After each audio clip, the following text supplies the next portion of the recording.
This is the last meeting before the last meeting with myself as chair, and you know I try to pick someone special or has had some meeting or recent contribution to lead us in the Pledge of Allegiance. So I had to save this one for my wife, Jill. So Jill, if you could lead us in the pledge.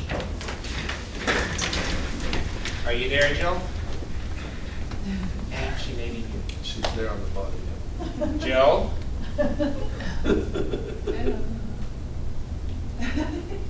Let me text her.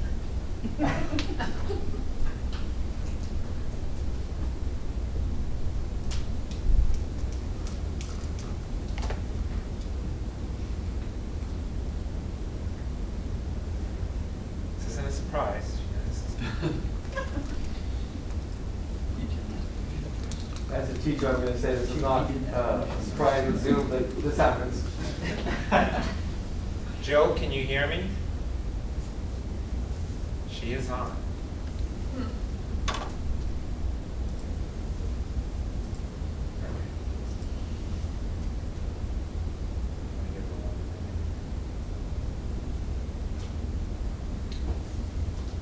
There she is. There she is. Jill,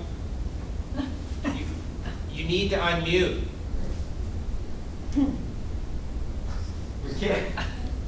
We can't hear you. She said to call her. Okay, hold on. Put her on speakerphone. I'm That translating. may be what we do.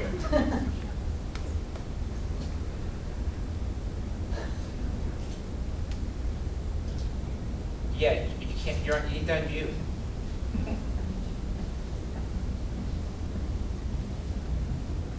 Okay, she says she can hear us, see us. She's unmuted, but we can't hear her. That has happened before.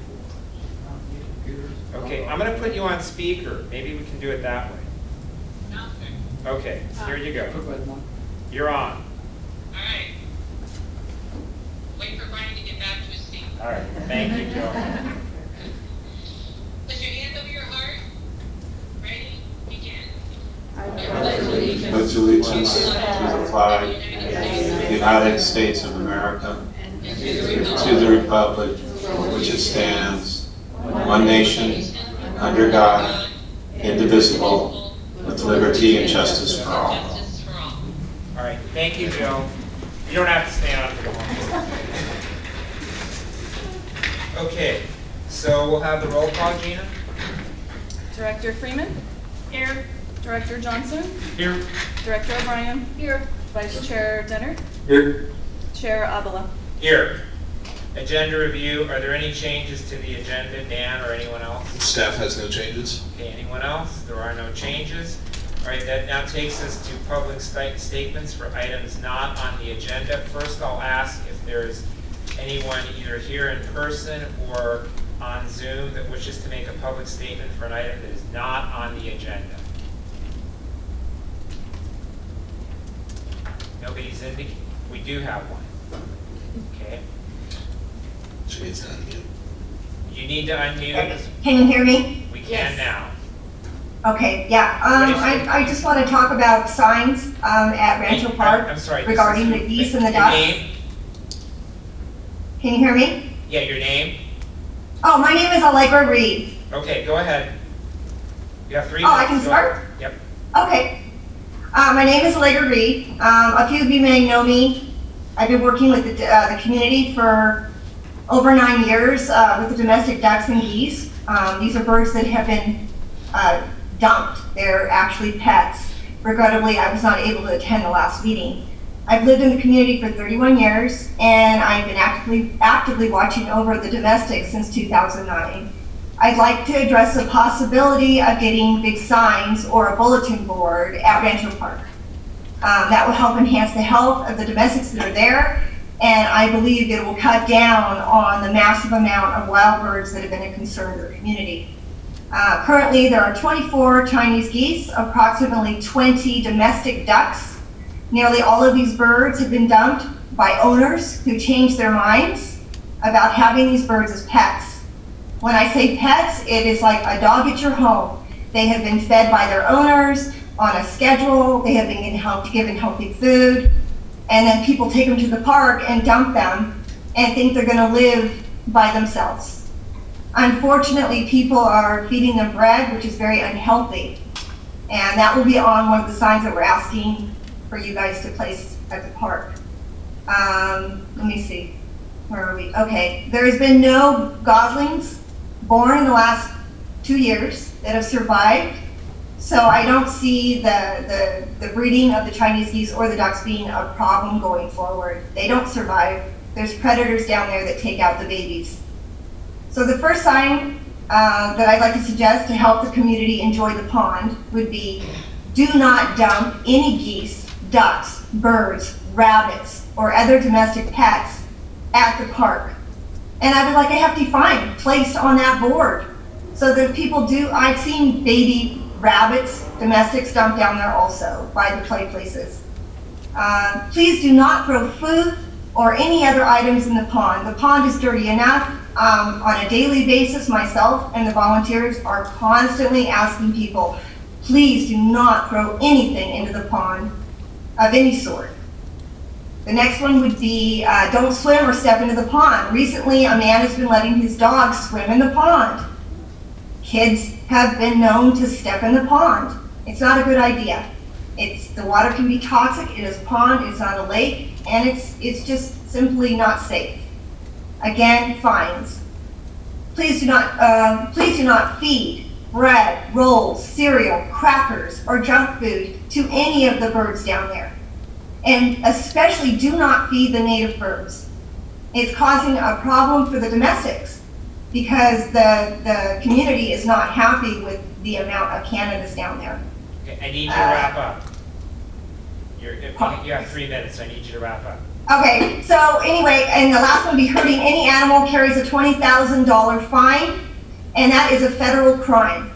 So that the people need to know about that. And I'm happy to talk up to any of the board members to help curb the issues at Rancho Park. And that's it. I take numerous complaints every week. I got a call 2 days ago All right, asking thank you. someone could dump 4 ducks. Okay. Are there I said no. Are there any other public statements for items not on the agenda from anyone either here in person or on Zoom? Okay, I hear none. I see nobody indicating they wish to speak. Dan, you indicated that you have an email you wish to read. You, Chair, we received an email that with a request to read it into the record this evening. It's from a Kathleen Malley, M-A-L-L-E-Y. It states, during these challenging COVID-19 times, it is much appreciated that our beautiful Simi Valley parks have remained open for public use. Oftentimes after work in the evening, I walk the lovely trail at Rancho Santa Susana Community Park.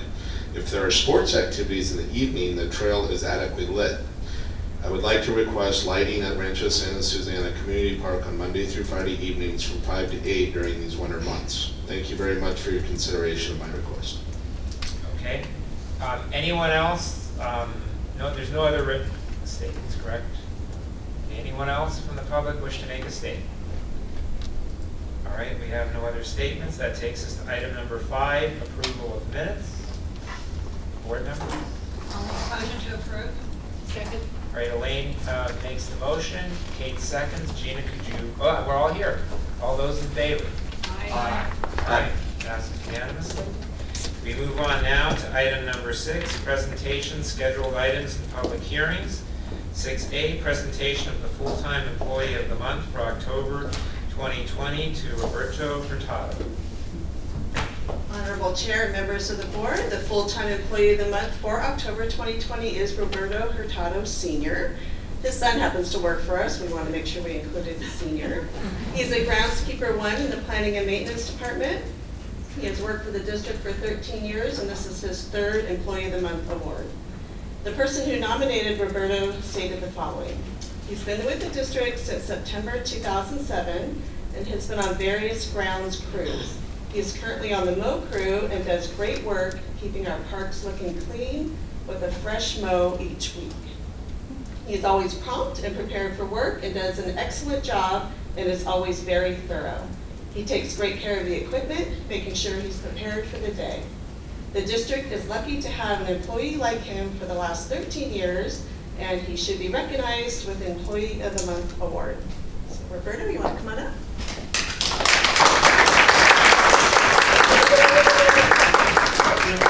Thank you, everybody.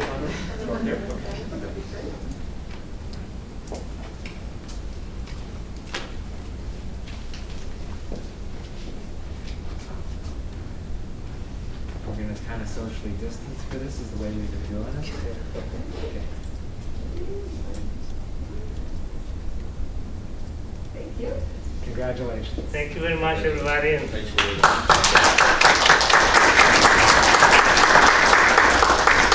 And these are yours too, it's mine. thank you. Thank you. Anyone else, any comments? Wayne, go ahead. Wayne, come up to the. Bert's one of the guys I don't get to see except for maybe once or twice a year. His crew, mowing crew, does such an excellent job, I don't have to go run them down and yell at them anytime. He works on every part, he knows every part, he's worked on, I believe, almost every crew. Yes, I work in all crews. One of these days he's gonna have to take me to Mexico, but I know he takes a couple of vacations a year, but does a wonderful job for us. His son does work for us in the grounds and maintenance department. He's doing a good job too. And if he has any more family members, we're looking for people. Okay, thank you very much. Congratulations. Thank you, everybody. All right, that takes us to item 6B, presentation of the part-time employee of the month for October 2020 to Alex Stumfall. Alex is a part-time computer technician in the administration department, has worked for the district for 1.5 years, and this is his first Employee of the Month award. The person who nominated Alex stated the following: Alex has done an outstanding job for the district. He has a great understanding and natural ability when it comes to resolving computer issues. He has resolved many computer-related problems for our users. Staff members have expressed that they appreciate his computer skills as well as his easygoing demeanor and can-do attitude. He has been taking computer classes while working here, enabling him to bring valuable knowledge regarding the latest technology to the district. Alex assists with overseeing the technology during board meetings and special events. He's always willing to work odd hours and put in whatever time is needed to assist the district. Alex has achieved success beyond and above expectations, and we're lucky to have him on our team. Alex, want to come on up?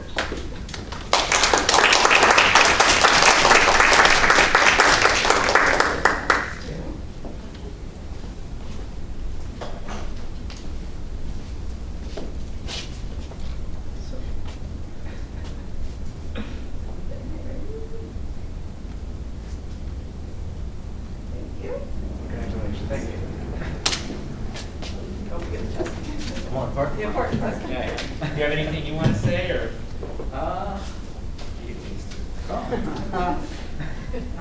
Or anyone else?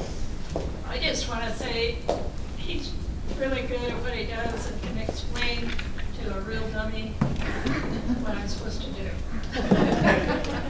Between he and Lee.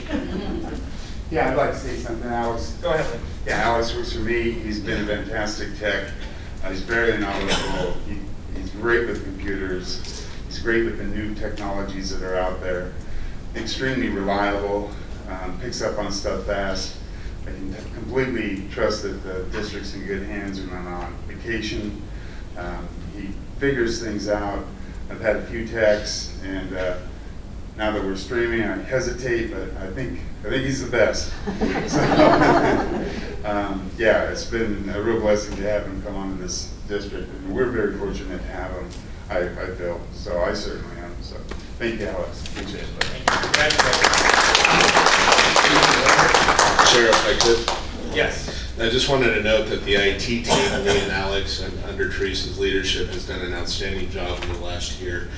It's been a moving target with COVID and adaptability with getting our televised meetings going and working with the videographer and the website, getting all that set up, along with various needs of the departments, particularly at the after-school club. And Alex and Lee have both done a tremendous job. They've been adaptable, they've been flexible, they've been available, and have certainly stepped up to the unique times. And I just want to say thank you to both of them and Teresa for that effort. Thank you. Right, thank you. All right, that takes us to item 6C, status of the district's response to the COVID-19 coronavirus pandemic.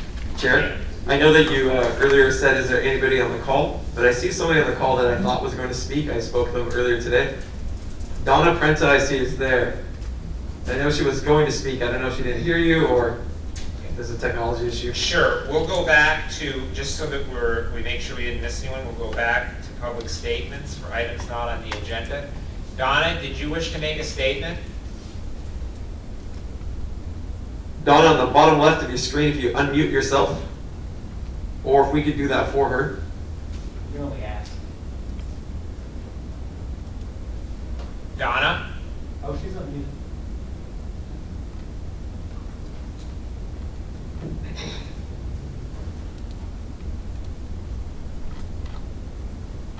Donna Prenta, it's your turn to speak.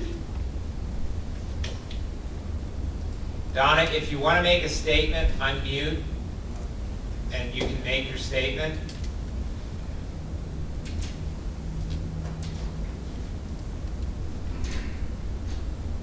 All right, Dan, why don't I'll try it one more time after 6C. Why don't we go forward with your report on 6C, and then we'll try it one more. For what it's worth, it's asking me to unmute, I don't know if it's asking Donna, Okay. but it is asking me. We're asking Donna Prenta with a P. I just texted her. Donna Prenta, can you hear?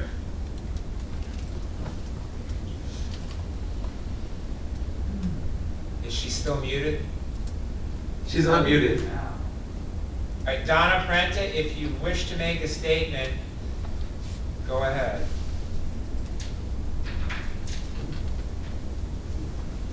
Okay, Dan, why don't you go ahead and go forward with your report on Thank you, Chair. Briefly, we've had no significant COVID-related complaints since the last time we met. It's a testament to the good job of our staff and folks adhering to the rules. I did note that we did move back into the purple tier. That means that I'll outline the changes to the district as a result of that. And there's only a few. One is that all of our indoor activities, which we had moved indoors, fitness-related classes and stuff, will have to shut down and move outdoors where we can. So that's the plan for that. The good news is under purple now, outdoor areas and playgrounds are to remain open under purple. So the playgrounds will remain open. And the only other significant change is that the golf course dining will have to move back outdoors from their indoor location. Those are the changes that are impact the district. Moving into purple, we did review our October financials today, which is about a third of the year. That's 4 months. We do anticipate, because of the extended time in purple and the extended time to shut down, that we will have some additional lost revenue. That being said, we are doing a very good job on the expenditure side of the ledger and saving on that side to offset that. So our October financials relative to COVID are in line with the budget that the board adopted. That concludes my report. Okay, are there any questions or comments from board members? I have a question. Go ahead, Brian. I know that school continues to change, so for our after-school programs and childcare, I know our staff's been doing their best at trying to keep up with all that. We're not currently offering a middle school program, is that correct? Correct. Correct. When we opened our programs, we contacted everyone and we're keeping an interest list. So we do have to have a minimum number of students in order to make it feasible for us to run a program. And so far, we haven't had the demand at the middle school level. And is it, if we don't go back in January, how do we update that list? Do we wait for them to respond? Well, again, we have direct contact with everyone that's been in our program before. So through Max Galaxy, we can, keep everybody up to speed. And then obviously, whoever is on the list, we would, contact them. And we've been doing ongoing promotion for the program through the school district. Okay. So the school district's aware that, we want to be on the campuses if we have people that have a need for childcare or programming. So we have an open door there. And so the middle school is staying in contact with their students, and we're staying in contact with the school. And the principals as well. That's it for me on that subject. Anything else, Brian? There's one other part. Dan, are we issuing a press release about the coronavirus pandemic status update? Yes, we'll be doing that tomorrow. And then as a part of that, did we get into there for religious groups, they can use our parks if necessary? Sure, anything that's allowed outdoors, I will put that in the press release that's available in our parks, which would also be for weddings or memorial services or church services we can put in there. And what's the if a group was going to use a park but not very many facilities, is there a minimal cost or no cost? Yeah, we have the fee schedule, and there's portions of parks, so we have it kind of segregated into areas of parks that you use. So, and it's very reasonable, actually. I don't know the number off the top of my head, but. Tracy's coming. Yeah, I just want to add, we have like a boot camp rate, it's $8 an hour. So we've had, maybe not boot camp, but other groups that want to use the park, and so we try to find an appropriate place for them. It's a little speck of grass, if it's on an amphitheater, and a lot of those rates are fairly low anyway.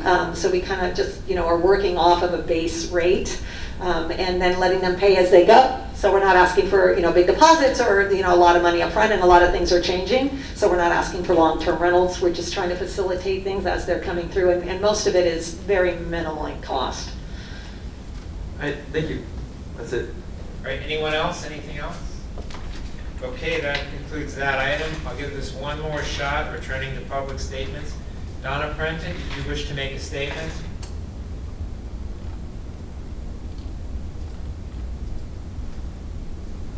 I'm not hearing anything. We'll move on to the consent agenda. Board members, any questions, comments, or motions? Yeah, I have a question. I have one question on page 1 of the accounts payable check register, check number 95677. Straight line construction and retaining wall for $15,620. Where was that retaining wall? Which park? I'd ask Wayne to come up to the mic and answer the question, please. The golf course. Oh, And it's Brian's on the line. Okay. Brian Reed. I understand this is at the golf course. Yes, sir. The question is regarding check 95677, which is for $15,620 to A Straight Line Construction, what that's for. Oh, that's progress payment. That's the ball shed that we're building behind Jay's Club Shack. Okay, there's another one for the ball shed. I saw that, and this one is for a retaining wall. Oh, we actually did a project beforehand to build a retaining wall and do some leveling before we could do the install the ball shed. Okay, all right. Just leave that. If I could just add to that, if as a part of this year's budget, the shack, the club shack, where we have the gentleman who works out of there and provides club services, we had a leaky roof, and it's really in disrepair. In addition, he needed some more room. So Brian proposed that we remodel, rehabilitate that, which includes more room for him, adding an additional space so we can move the balls into that space, and then rehabbing the roof and really bringing an upgrade to that facility. So it's a part of that overall project. Okay, that's fine. Okay, any other questions or motions? I'll move for a vote. Second. Okay, so we have a motion to approve consent agenda from Elaine, a second from Mark, Gina. Oh, actually, all those in favor? Aye. Okay, that's unanimous, none are opposed. And that takes us then to new business, item 8A, approval of resolution accepting a trail easement deed from Jerry and Jane Irons for multi-purpose public recreational trail purposes along the Arroyo Simi in Simi Valley, California. Wayne? Arrange this shelf here. Can everybody hear me with this mic? Okay, Chair Evlow, members of the board. As the opportunities become available, staff has been acquiring land dedications and/or easements from developers to further our development of the Park District's multi-purpose trail system. As part of the development for a contractor storage yard, or actually an expansion of it, along the westerly boundary of Simi Valley, staff has the opportunity, or had the opportunity to condition the owners of the property, Mr. and Mrs. Jerry Irons, for a 20-foot wide trail easement through the southerly portion of their property adjacent to the Arroyo Simi. This trail easement will be used for the future expansion of the Arroyo Simi Greenway project. If accepted, this trail easement deed will fill in one of the 3 missing links necessary to connect the Arroyo Simi Greenway project between Madera Avenue and the city limits between Moore Park and Simi Valley. The trail easement deed and resolution accepting the trail easement deed has been reviewed by legal staff. Therefore, staff is requesting board approval of the resolution accepting the trail easement deed for multipurpose public recreational trail system along the Royal Scenic from Mr. and Mrs. Jerry Irons. And I'll answer any questions that you may have. Board members, anybody? Brian? Does an easement like this expire? No. And then once it's done, how would the public know about it? Like if you're traveling through the area? Well, we can't use it right away because there is no trail along the southerly portion of the property. We collect the easements ahead of time, and once we get all the easements in place, then we will construct the extension to the Royal Scenic Greenway project. And I know it might be a relatively small length to name a trail, but we might consider naming it after the family that gave us the easement, the Iron Trail or something like that. It's a trail segment, so if you were to do that, you probably should be naming the rest of the trail segments, which is about 13 of them, going down the line between. That sounds fun. It's. But that'd be a lot of segments, I understand. That's it for me. Anyone else? I just need to clarify the location. I can't get a handle on where the contractor storage, is it near the RV storage park? It's just east of them. Just east of them, okay. I want to thank you for continuing to pursue this, because when we did the Greenway, our hope was that we could get all the way to Moore Park. We're almost there. We're almost there, so thank you. Thank you. Right, anyone else? Any questions, comments, motions? The motion that we accept the trail easement? I'll second that. Right, so Brian makes the motion, Kate seconds. This is a resolution, so on this one, even though we're all here, we do need a roll call vote. Director Freeman. Yes? Director Johnson. Yes.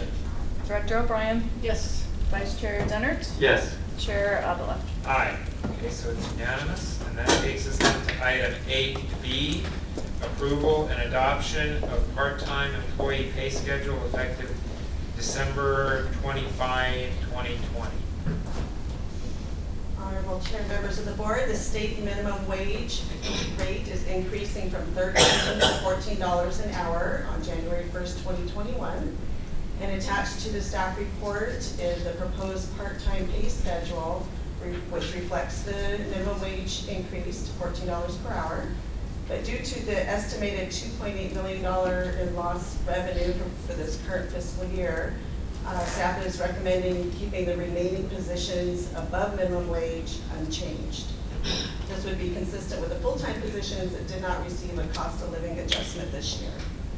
The total annualized cost of complying with the state mandate as proposed is $43,624. The general fund portion is $29,454, and the golf enterprise fund would be $14,170. These amounts are already figured into the current 2021 budget. And at this time, staff's proposing approval of the part-time pay schedule with an effective date of December 25th, which coincides with the start of the pay period. Any questions, comments? I'll move for approval. We have a question. Elaine, go ahead. In years past, I know we adjusted the other salaries to keep a spread that was consistent. So we're not going to do that this time. Right, we will be increasing to $15 an hour in a year from now. So we thought at that time, and hopefully things are kind of back to normal, we're back to our full So we revenue. can, so that those that are not minimum wage would get something that keeps that spread. We'd hope to kind of right size it a year from So now. we'll look for it next year, hopefully. That's what we're doing. Anybody else? Any questions? Mark has made a motion. I'll second. Okay, so Mark makes the motion, Kate seconds, all in favor? Aye. None opposed? It's unanimous. Okay, we move on to continued business. Item 9A, review of community outreach and promotion plan and approval of new district logo. Who's going to do this? Thank you, Chair and board members. I'm going to take this, and we have folks who are going to assist me with any questions or specifics that the board may be interested in. We've got Tracy Engel, Danielle June, and Richard Limo here, who have all been active in putting this plan together. And Diane McKay from Mustang Consulting is available via Zoom should we have need any of her expertise. I just wanted to start by saying this effort started really with a number of things. Some of them at the board level and some of them at the staff level. But quite a while ago, the board had expressed an interest in ramping up our engagement with the community and making sure that the community was aware of what we offer, and also getting folks to connect with us and use our programs a little more to the benefit of the community, to the benefit of the individuals in the community, and to the benefit of the district. Secondly, the board and the chair talked about fiscal sustainability, and along with use of our programs, we do recover fee revenue. So in instances where we have more folks in our classes, more rentals, and more folks taking advantage of our programs, we do get fee revenue from that, and that can lead to us having a more sustainable long-term budget if our programs are robustly used. Another item was Director Dennert expressed a specific interest in enhancing our social media efforts.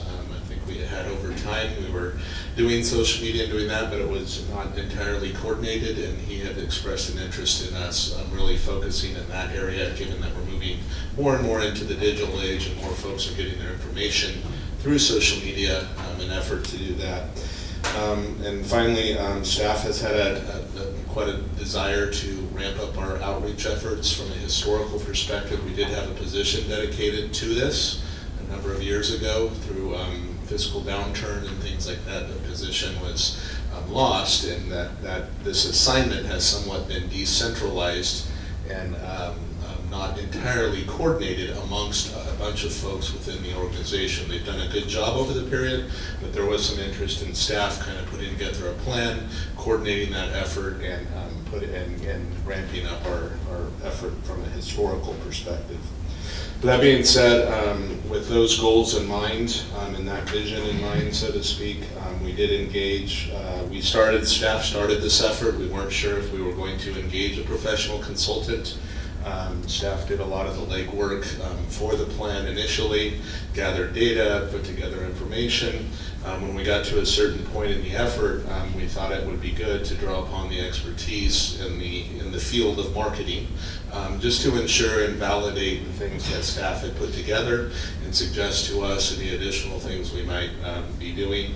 At that point, we also thought it wise to have them put together a few documents for us, and I'll describe those briefly here in a minute, so that then we can use that as our plan that we can then disseminate and train from and get everybody in the organization on the same page, a coordinated marketing and promotion effort.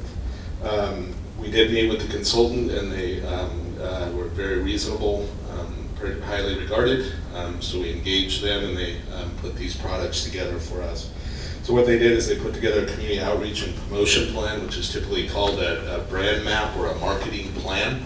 Any business or organization wants a plan. That's included in your packet. That kind of outlines the goals, objectives, and most importantly, the tasks or the things that we are going to do as staff to increase our marketing and promotion efforts.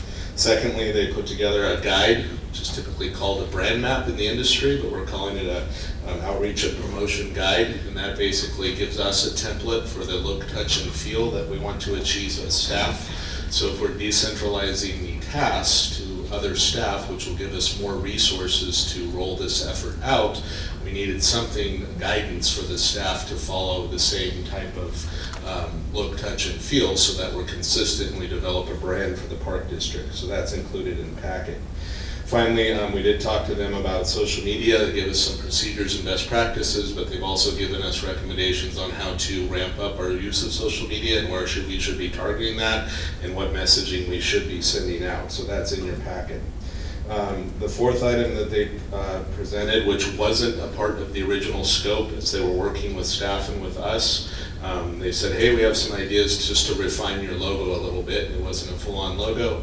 They proposed to us, and we said, sure, give us some proposals for a logo. So they did propose a new look. I would call it a refinement. It's not a new logo. It's just something they had proposed. That's something we'd like the board to weigh in on, if we're interested in that or not. That was a nice service they offered to us. And then finally, they just provided some materials that are included in your packet to give the board kind of a feel for where we're headed with our materials. I would, so that's included in your packet. Implementation, the strategy that we have is, at this point, is not necessarily to hire any one person to do this. The strategy is to use these plans and this roadmap and the look, touch, and feel and centralize the management of that so it's all consistent and the tasks and everything's being accomplished, but to decentralize the work. And what you get out of that is you get the folks that are actually doing the work, you know, the experts in the senior center or the after-school club or things like that. You get the experts doing the product, but you also get a management system and some consistency when you've got multiple people working on the effort. So another benefit of that is with that, you get more resources dedicated to it. My feeling is that as we transition and we might be a little behind, but as we transition in a digital world and as we move toward apps and social media and folks that want to register for classes online and engage online, we've got to move along with that group. This will allow the decentralized approach and allow us to implement some of that movement into communicating with the public in a different way that we have in the past. Our implementation plan is to roll it out, have the staff do it, and then this will take a little time, but with the Mustang marketing brings a full team of folks. They bring folks that analyze data, that know how to reach people, but they also have a graphic design component. So with this engagement, instead of having one person, we have multiple people available through the firm that can react to us.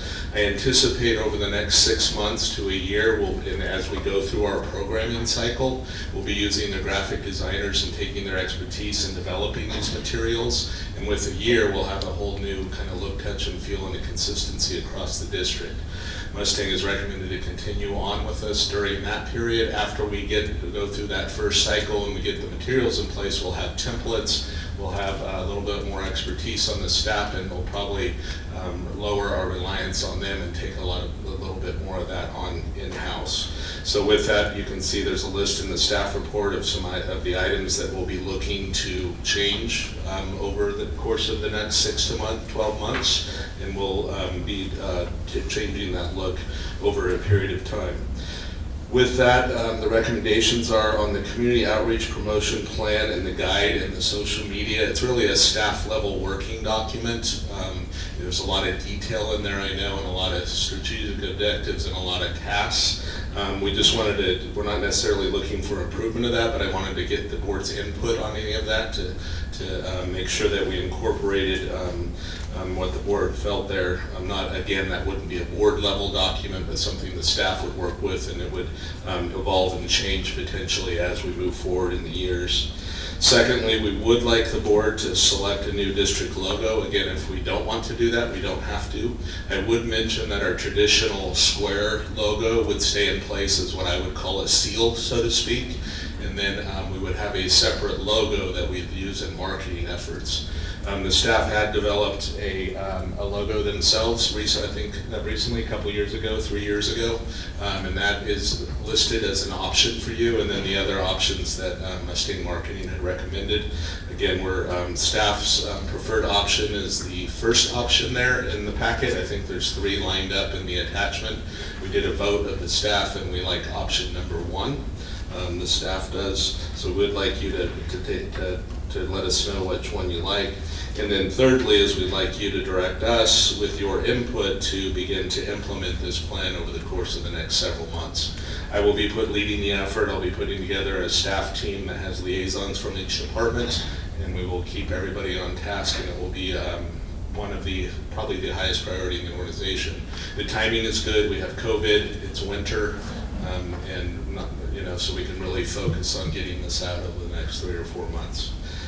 With that concludes our report. Again, the consultant and our staff are available for any questions you have. Okay, I'm going to let the board ask questions. I have a number of them and they may get asked, but I do want to start off myself with just a couple of things. First of all, I do want to commend the firm that we've hired. This actually is a really good packet once I got through it and thoroughly looked through it. I want to address the logo thing because I first have a couple questions and then I want to suggest option number 4 on the logo. But let me ask a couple questions.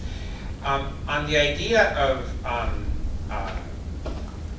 redoing the logo or refreshing the logo, however we want to do it, my understanding from speaking with Dan and Teresa, the three examples that were given were taken off what we use like on our written product or letterhead. Is that my understanding? Is that correct?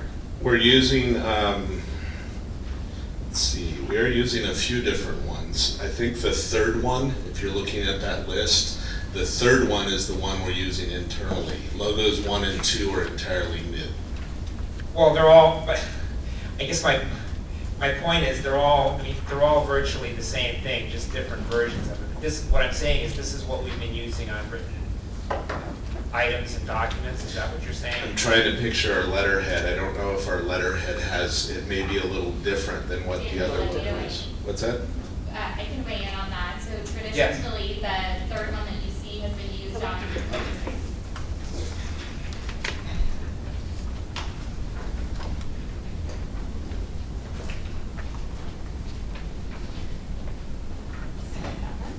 Dan had mentioned to it earlier that the seal wouldn't change. So that is currently what we do see on the letterhead. And this third one is what we would see on flyers or promotional opportunities through recreation. So typically the seal will not change, but there would be a motion to hopefully take any new logo and be able to implement that on the letterhead and business cards and create consistency. So this has been used like on flyers and advertisements and things like that. That's version number 3. Version 3, correct. So what these are is just different variations of version number 3, essentially. Well, it started with just wanting to change the look. Mustang made a recommendation that it was a little bit hard to read from an outside perspective. They wanted to kind of play around with it and see what kind of, we talked about the hills, so I think some of the discussion was, can we, make the Rancho Simi Park kind of flow like the hills that we have here, and then that developed into, can we put hills in the background behind it? So I would say that it was a collaborative effort between staff and Mustang, but ultimately they were the ones who produced the final examples. No, because what all I was going to say is, it essentially seems like the same thing that we've had, with just minor variations. So my one comment would be this, and I looked at it myself, and then I asked someone else, and then when they agreed, I asked other people, and it seems to be a conventional thing. So I just want to throw out, if you, the squiggly line thing that adds the hills is actually kind of cool. It's kind of a sleek thing.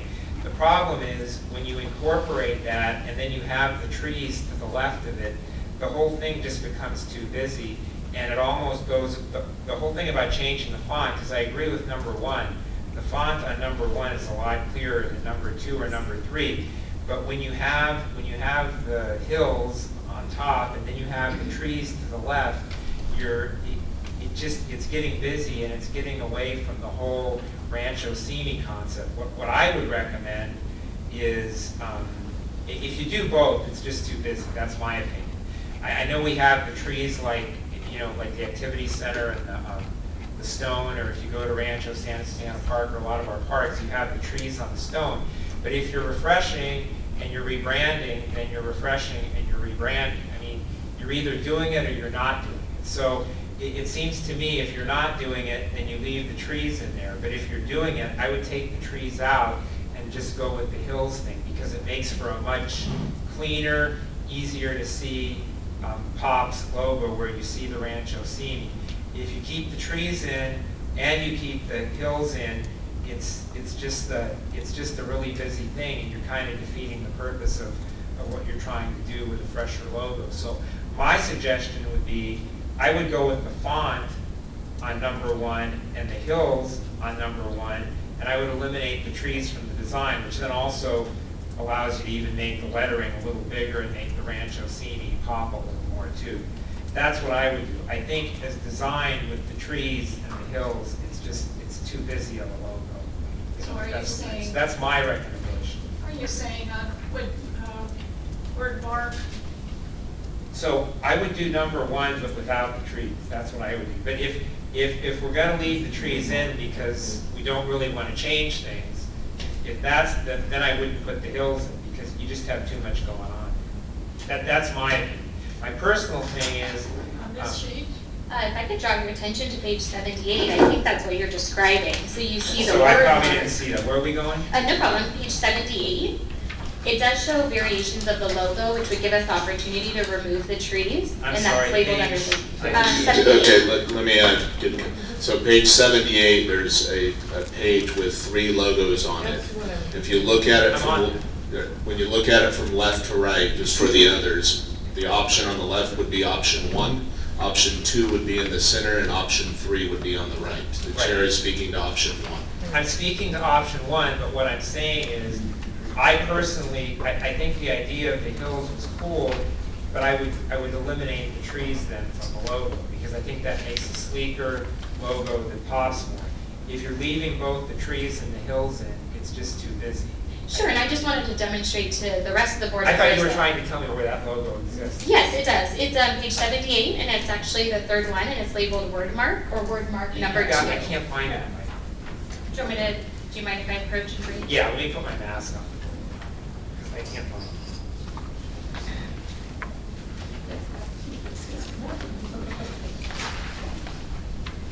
And I'll have the consultant weigh in on this as well at some point. Is that what you're looking for, remove the trees?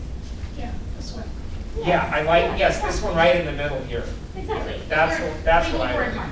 Correct. Yeah, that's what I would. So just real quickly, and I don't disagree with the concept or the idea at all. I think there was some tie-in to the old logo with the trees, and if folks recognize that, I think that was the effort.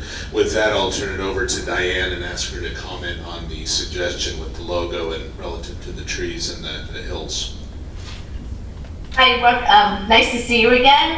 I think you were the last live meeting, then before we kind of did the stay-at-home order, so it's nice to see you all again. It really is, logos are often a matter of personal taste, and some of our designers absolutely agree with you, Chair, that they wanted to take one or the other out. This was something that we weren't asked to do. One of our designers wanted to play with it to make it a little more readable. We thought the trees were something that the district wanted to keep as an identifying feature that's on many of your parks now. If we're tasked with taking the trees out and doing a further exploration, we're happy to do that. But again, I'd like to, you can have a room full of people that will agree or disagree on the logo, and ultimately it's yours. I'm happy that you're reconsidering the actual script of Rancho Cini, because for us that was the most important, that was really readable. The hills were a nice accent to it, and the trees were kind of the carryover of the branding that you had previously. And it's in cement in several places, so we try not to force really expensive changes, especially at a time like this. Right. Well, I mean, obviously, changing the taking the trees out of a logo that would be on, items that were mailed out or sent out is different than removing them. I'm not suggesting that all of a sudden we go to all of the stones and remove the trees from that. I guess what I'm saying is, if we're truly looking for branding and something to snazzier and making it look better, if you're just starting from scratch and you're looking at that, the hills without the tree and with the font, with the improved font, is the sleeker look that pops. If that's the goal, then I think that's what we should do. If the goal is to keep the trees in the logo, then I wouldn't put the hills in because it's just too busy. And then all you're doing is you're changing the logo for the sake of changing the logo, but you're not improving it. If anything, you're downgrading because you're just making it too busy. That would be my comment. So I think if the goal is to keep the trees in, I would say go ahead and change the font, but then I wouldn't put the hills in. If the goal is to truly go with a fresher, sleeker logo, then I would eliminate the trees and go with the hills. That's all I'm suggesting. I'm not saying which is right or which is wrong, but if the goal is that we're trying to rebrand and do something fresher, then it seems to me we would eliminate the trees and use the hills. Like the one that Danielle showed me, the middle one here on this page that she showed me, which I can't find. It would look nice. It's very symmetrical, and would fit well on a lot of items. If you did take out the trees, it makes it not quite as horizontally wide. Right. So it also makes it a little bit more flexible. So that's the upside of getting rid of the trees. Yeah, so that would be my number one choice, but if for some reason that's not agreeable to the rest of the board, my second recommendation would be then change the font and leave, but I wouldn't do both the trees and the hill. I mean, it's just way too busy that way. That's just my opinion on the logo. So. Thank you for getting it, because I was trying to. It's nice to be. That is in here somewhere, or? Yes, it is. It should Okay. be on page 78, which I believe. You keep telling me 78, but I don't have numbers on my pages. Oh. We don't have. It's in the. We don't have numbers on our pages. Okay. But anyway, I like it anyway. That's what I had in mind. Okay. So, all right. I have all sorts of other questions on the other topics. I just wanted to get the logo thing out there so my fellow board members, whether they agree or disagree, at least could be thinking about that. So I have more questions, but I'm going to let the others go first. So, anybody want to start? Yeah. Are there any other questions? I just want to say I feel Okay, go strongly ahead. about keeping the trees because we've had that's a familiar look to people. It's more of it keeps elements of our older logo, and I think that's important. We can certainly get rid of the hills, but definitely keep the trees. I had some questions, Dan, that you might be able to answer. Sure. The hills, are they specific hills or generic hills? Like if somebody asks me, that's a cool hill, which hill is that? Are you seriously asking that question? It was probably taken from a photograph. My guess is we were looking at like everyone does it, the Happy Face Hill, and that would have been probably the lower one on the right side. And so that would be, if I had to remember what they were looking at, the photograph, that was the hills. And then, But it's very, very representative. It's not meant to be exact. Then my next question is about those trees on the left, and this might not be for you, but for our staff. Are those specific trees? I mean, I know like a lot of districts go with oak trees, but Thousand Oaks is right there. Is that supposed to be like a Sequoia Park? Are they a specific type of tree? I'll answer that. My answer is, I don't really know. I mean, people have asked if they were ink blots. I mean, truthfully, I think it's just a representation of trees, not meant to be, an oak like Thousand Oaks or, a tree that's cypress or anything like that. I mean, I think and they do go way back. Kate's right. They've been on a number of all of our publications for years and years. We did our, history wall, and that logo shows up way back. But it's more abstract. I've always just seen it kind of as a line and really just blotches, like a group of trees. I wanted to note, I was looking at some other park districts, sorry, Chair, and a lot of them use trees that look just like this. So it may be around for a long time. I don't think it's unique to Rancho Simi. Another thing to Kate's comment, we intend to keep the trees. We'll keep the initial square logo. That'll be what I would refer to as our seal, and we'll still have the trees. Like that, we'll keep that, and we'll still continue to use the trees in the district. But this will be some new branding logo that, in addition to the trees and the traditional logo, we would add this as the other component to our branding efforts. And to me, the fact that it's a universal thing among park districts, if you want to stand out and you want to do something refreshed, that would be all, because it does make it busy and it's not as symmetrical as Donna, is that correct, pointed out? If you're really trying to refresh, that's all the more reason to get rid of the trees, especially because we're not getting rid of what was the term you used for We that? call it a seal. The seal. So the seal's staying, and since the seal's staying, again, it's not like you have to go changing like the landmarks or the stones for the different parks. The whole idea is just like, again, and I know the school district, Simi Valley Unified School District did a complete rebranding and refreshing, and it worked wonders for them. I'm not saying we need to do that, but if the goal here is to try to do something new and snazzy, to me, again, the positive move from the logo would be to eliminate the trees and to go with the hills. But if you know, if everybody's stuck in tradition, then I would, you know, then we're not improving it. We're just saying we're gonna, which is fine. I mean, if the goal is, if that's not the goal, then that's fine. You can go with tradition and keep the trees. But I think going with the trees and the hills is just taking us backwards. It really is a logo. But by the way, the questions don't need to be limited to the logo. You can ask about any of these topics. So go ahead, Brian. So I do like the trees, and the reason I do is it tells us what it is. Because otherwise, Rancho Simi, I mean, obviously we know we're a park district, and I know it says it in smaller fonts at the bottom. Without the trees, that's a lot of blue. And I mean, when you think park district, immediately you think parks, which are green, and trees. The city uses blue as a color often. And the school district, their logo is a Shumash logo. It's connected to our area. So that's why I asked, like, is it specific trees or is it specific mountains?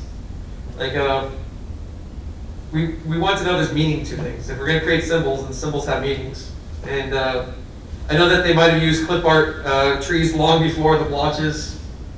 And maybe they had a meaning at the time, but we lost it, or it was generic. But if most of the other issues throughout this proposal, I completely support. I'm ready tonight.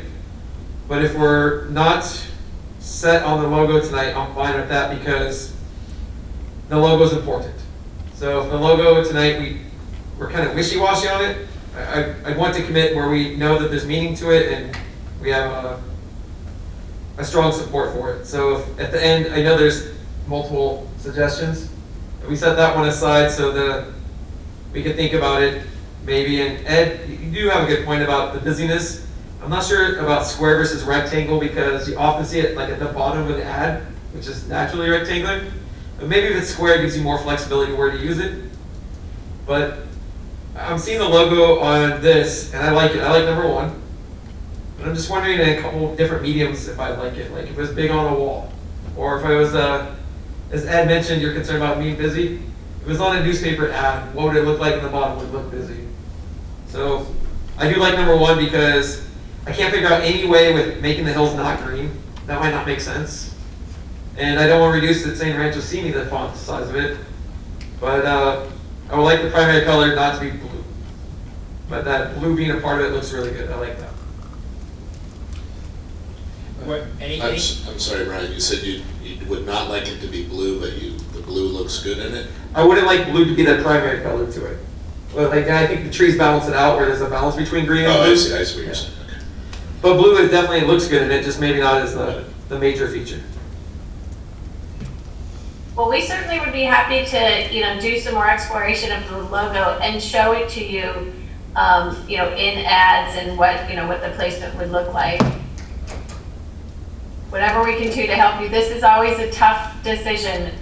We've done it for the city of Thousand Oaks, and we were lucky to do the county of Ventura. I'm sure you've noticed the new logo that they've been using lately, the shape of the county kind of with the sunset. So it takes a lot of work.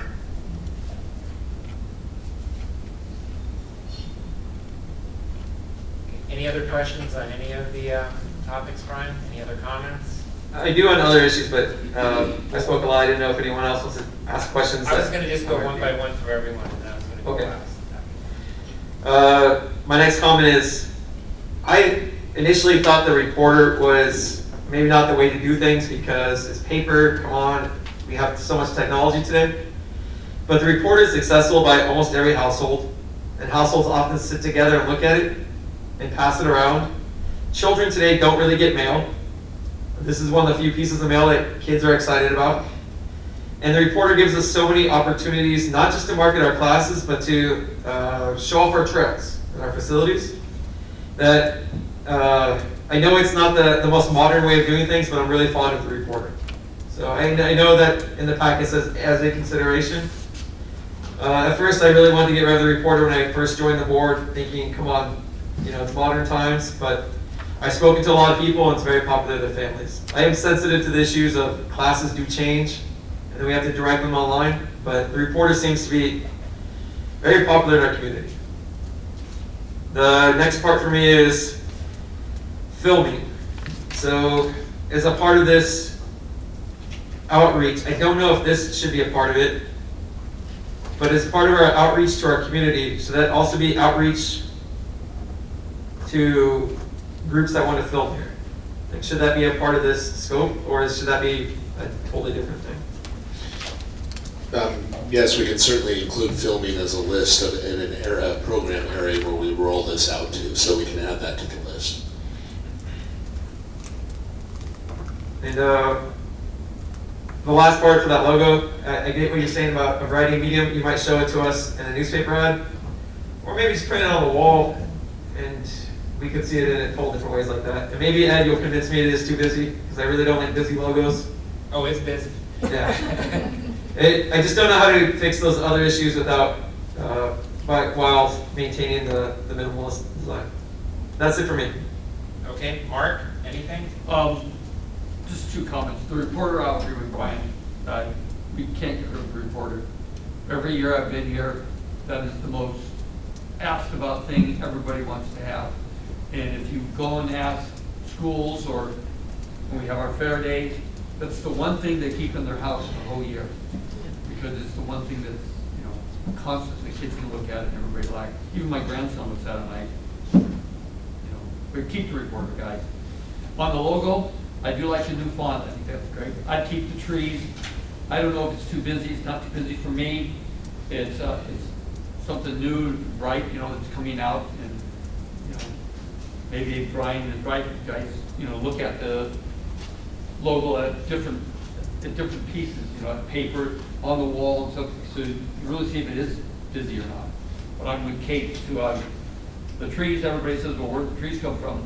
The trees have been around, as far as I know, for over 40 years. There was also a symbol at CRPD when they first started. It was also back in the 1960s. Gordon Levine was one of the first persons who brought this up to us and had it on for everything. It's sort of like trees meant parks at those times, and that's been kept for all 87 independent park districts in the state of California has trees in one type shape or we're calling on all of their logos. So that's my comments.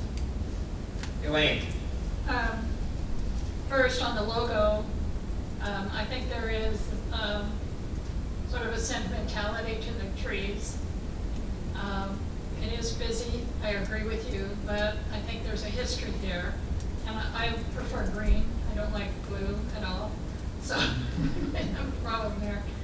But I can tell you there was a fellow named Walt Rawhut, who was the general manager of the park district in the 60s. And just before Jerry Glenn, and he's the one that brought the trees. It was in like 1969 or 70 or something. That's where it came from. Just so you know. On the reporter, I was thinking that population that I think would be most interested in looking at it would be the senior population. The younger maybe I'm wrong, but everybody else is very digitally into doing and looking for things. But I'm not sure that the average senior person is. I don't know if it's possible to do just a targeted reporter for the senior programs and do just that kind of a target mailer. It's just something I was thinking of to think about. I understand we are in the digital age, and we do registrations online already, so people must be looking online to get the programs. But if we do cut back on the reporter, I think we should consider doing a target mailing just for the senior population and have it up at the senior center for them.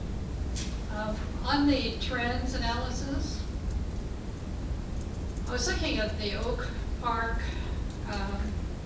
where classes where they decreased, some increased but decreased. And I know this surveys are not always successful, but I wonder if there's a way just in Oak Park to do an outreach to see what they want and what we're not providing. I don't know what the cost would be on that. It sounds like this email service could do that. Surveys usually have poor results, but I think maybe we need to look at what our audience is there and how we need to target that audience. Maybe we're not providing what they would like. I just think this is a really good document and it's going to head us off in a great new direction, something we've needed to do for a long time. So I really appreciate the staff, all of the input that's come in here. But in terms of the logo, I keep the trees just out of sentimentality. Chair, if I could comment on a couple of things at an appropriate time. Well, do I get to do my thing? Sure, yeah, absolutely. Okay, great. All right, so first, I'll just say one last thing on the logo. I mean, if there is an opportunity for you guys to provide us maybe with some more options, maybe that'd be the way to go. I have to say one thing about the sentimentality of the trees. I think that may be true of people who have been with the district or board members. I think if you ask the public in general, having those trees in the logo, they can take or leave, and then what we're doing at the same time is making a distracting logo with them in there. Having said that, though, I do like Vice Chair Denner's suggestion of maybe you can come up with a couple more ideas on the logo for us, taking into account everything that was said here by the board members tonight. Maybe that would be a way that we could go. So I do agree with Vice Chair Denner on that. So, because we obviously have some differing views on that. Again, I think the font improvement is great, but it is, I think, just the average person is just too busy of a logo as it is right now. So I would have a tough time supporting that. We're not refreshing. We're moving backwards. I thought the whole idea was to refresh. On the reporter, I have to say, even though my goal, since I've been on this board, is to move us forward and to keep moving us into this century, there is something to what both Vice Chair Denner and Director Johnson said. The reporter does appear to be a popular item in the community. I mean, it's I can't personally explain it myself, but it is. It seems to be something that people do refer to. I know as I've gone through it, I've always thought it was excellent on content, but it seemed like it was coming, and I think maybe that's part of the problem with the whole direction of our branding. I mean, sometimes it feels like it's coming from about 5 different directions, but it is a popular item. It is good on content, so I would just, again, my thing would be to keep it, but just maybe tighten it up and make it more like it's coming from one source type of approach. That would be my comment on the reporter. My other comment in general is, and what I see again, I think Donna, what your firm is doing here, the product you're providing here, and the suggestions you're providing is excellent work. You guys clearly know what you're doing. My concern about the whole approach, and it has been from the beginning, is at some point we're going to get to a point, unless we just decide to keep you guys on forever and ever, where we need to do this on our own. And the biggest problem I see is not with the knowledge that goes behind what we're doing, with what we're trying to do content-wise and taking out the product, but making it something that, whether it's social media or whether it's our advertising, we talk about the reporter, but something that's recognizable and that clearly has one focus, the Park District focus. And because of that, the one thing where I really strongly disagree with Dan on is I don't think this should be farmed out to different segments of our of our management team or even lower level. I think everybody should be working on it, but I do think there needs to be, if we're going to do this right, and we're going to be successful at it, and we're really going to provide an improved brand and an improved approach forward, when all this training is said and done, when all this implementation is said and done, it seems to me there needs to be one central person so that one central focus is going forward, because I think that's the one area where we've been lacking as a district. And so even if it's not a full-time position, at some point, if it's a part-time communications director position or something along those lines, at the end of the day, that's the only way I see that we're going to achieve that goal. No matter how much expertise you provide us, no matter how much you allow us to, you help us in implementing a new approach, at the end of the day, we're never going to get there if we don't have one centralized theme and one centralized focus going forward. That's not to say that we shouldn't get input from all areas. That's not to say that multiple people from our staff shouldn't be working on these things. But, and again, I'm just going to use as an example, Simi Valley Unified School District really hit a home run doing it that way. And I'm not saying we need to be that expansive about it. We have a good thing going. I'm not saying we need to overhaul the whole operation, but there needs to be one. I do think there needs to be one centralized person in charge of all this, or the fragmentation is just going to continue no matter how much expertise your firm provides us, Donna. And that would be my one comment on that. I have a question for you, Donna, and I don't know if I even know how to ask it correctly. I know what I want to ask, but I don't know if it's going to come out right. So, it's okay, take a shot. So there's a budget for, you recommended for advertising and promotion, and the idea is to get more people into our programs, and then ultimately, with that, I'm assuming there would be more of a return in terms of income coming into the district and all of that. Is there any way, do you have any projections of how that would work, or how much more revenue would be coming in, or do you understand what I'm asking in terms of, in other words, what kind of bang for our buck would we be getting by doing more advertising or doing more? On a return on investment. Right.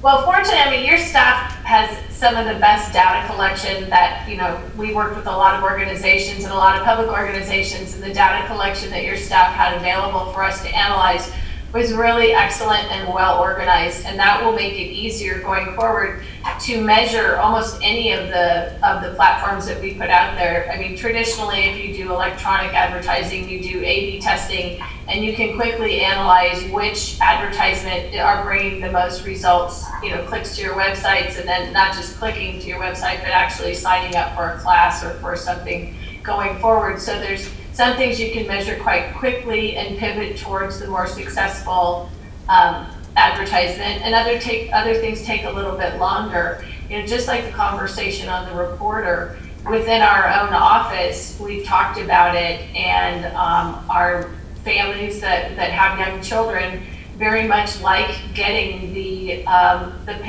reporter to see the classes and see the pictures. People kind of envision themselves doing those things. So I think it is a great opportunity to brand it all the same, to have your reporter, if it's sitting across the room, even open to a page, someone will know what it is and they'll know who it's from. That's the idea of having the consistency across everything, your social platforms, your printed platforms, and in everything that you do. And it's even in the language that you use. There's editorial style guides so that when anybody's writing about the Park District, they all say and spell after school the same way. Is it hyphenated, all one word, two separate words? But however it's decided, everyone in the district uses the same language and spells it the same. And that is how you come up with that consistency that you're somewhat concerned about, both visually and... But Donna, the only way you're going to be able to ensure that consistency is if you have someone who either is developing expertise or who has the expertise to make sure that consistency flows. Otherwise, you're still, you have a concept, but different people can interpret that concept a different way. Isn't that right? Somewhat. I mean, the brand guidelines and the brand map that, we provide, that this is the trim that you can use, here's the colors that you can use and not deviate, this is the type of photographs you use. It's fairly prescriptive while still allowing enough freedom for creation. And again, I must compliment your staff. We have found working with them that they have a pretty good handle on this. I'm not convinced they can't do it. Right. I'm convinced they can do it too, but all I'm suggesting is to have the unified approach, to have the consistency. If you have one person doing it, you ensure that's in charge of it. I'm not saying doing every aspect of it, but that's in charge of it. It seems to me that's the way that you ensure the consistency. Yeah, if one person owns it, and checks Right. everything before it goes out the door against consistency, that's ideal. Right, absolutely, that's ideal. And then the back on the ROI issue, as Elaine brought it up. So have you, based on, and I agree we have an excellent staff. So based on what you've seen and what's been provided, do you have a concept going forward for what the right way to allocate advertising and promotion is, and what kind of a return that's going to give? Are we going to have a number like that? Are we going to have a goal? Where are we in terms of that? We will work with your staff to divide up the pie of dollars for distribution channels and advertising and promotion, and sometimes it may be, sponsoring events, whatever it is, it all comes out of the same budget piece of the pie. And some of that has to do with the ever-changing world that we're living in. We're gonna have to pivot a bit, whether we're purple or red, or there's a vaccine or not a vaccine. So there's a little bit of, have to be flexibility built into it. But again, it's going to be measured. There's going to be, we will agree on key performance indicators, whether it's more people in your classes, more people checking your classes. So it's something that you're going to, hopefully sooner rather than later, but you're going to provide a measurement or a metric for the best way of going about this going forward. Correct. And I think you bring up a good point. I was going to follow up with that. I mean, it seems to me, or maybe I'm wrong on this, but obviously in current times where things are shut down and there's governmental restrictions in place, and there are things people can't do even if they want to do them, this isn't exactly the time to, obviously, to go with a blowout advertising campaign or anything like that either. I mean, there's a timing aspect to it as well, I assume. Right. You want to remain present. Again, people look at their reporter now and they can just wish for when they get back to classes. That's the hope. But yeah, we're gonna have to, stay current with what's going on. But again, you do want to always stay present and be a part. You are such a part of the integral lives of people that live in Simi Valley, and you need to stay as that piece of it. And is there any specific comment that you can give me, or how do you feel we are right now in terms of our social media approach, and what direction would you be taking us in terms of social media? Because again, my colleague Vice Chair Denner brought it up, but I've had the same concerns too since I've been on the board. I think we do some aspects of it really well, but I don't know that we maximize our social media ability.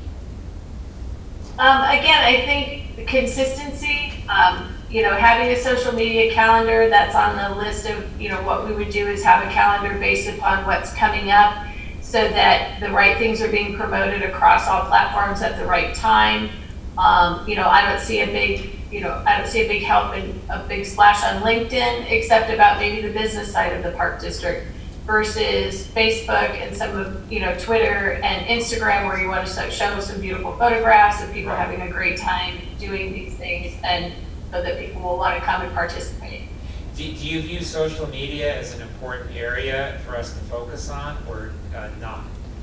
I do. I think that ignoring any of the digital platforms, social media, both unpaid and paid social media, is a mistake. I think that it's what people look for, and it brings in audiences for almost all sectors. And again, going back to the term you used, ideal, if there was at least, and again, I'm not saying one person doing it all, but one centralized person overseeing it all, that would be the ideal way to put forward the most effective and most consistent social media message. Yes. All right, so I guess I have one, are there any other questions from board members? I just want to clarify, the way I understood it from the general manager is there will be one person that will kind of oversee, but each department would produce their own programs, and then it would be reviewed. Yeah, I think. That's not the way I understood it. Yeah, we're gonna have someone centrally manage the tasks, and we will have staff working with the templates to develop the material.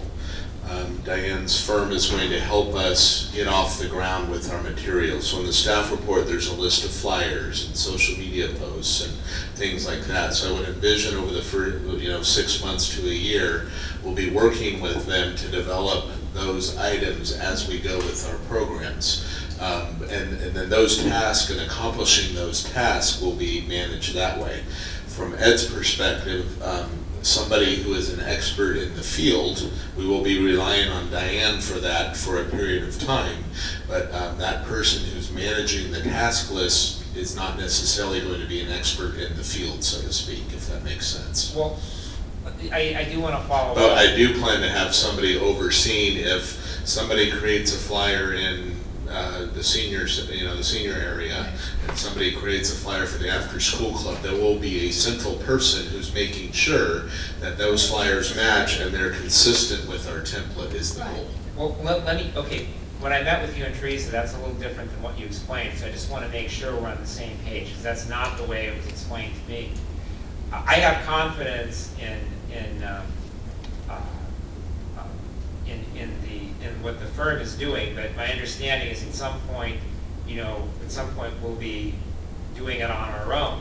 And what I have been suggesting to you for several years, is that we have one person, whether it's someone who's already on our staff that's changing their duties or splitting their duties up in some form, or whether it's someone who's not on our staff.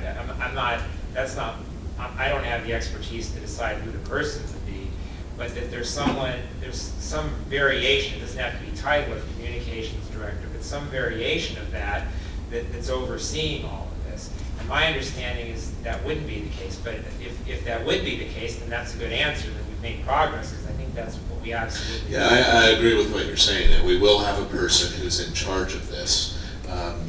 What I don't know is, and we're talking about ROI, so if we start to roll this out and we start to see some success and it starts to pay for itself and then some, and if we can even do more of it and we have the revenue to offset the investment, we're going to want to hire an individual person.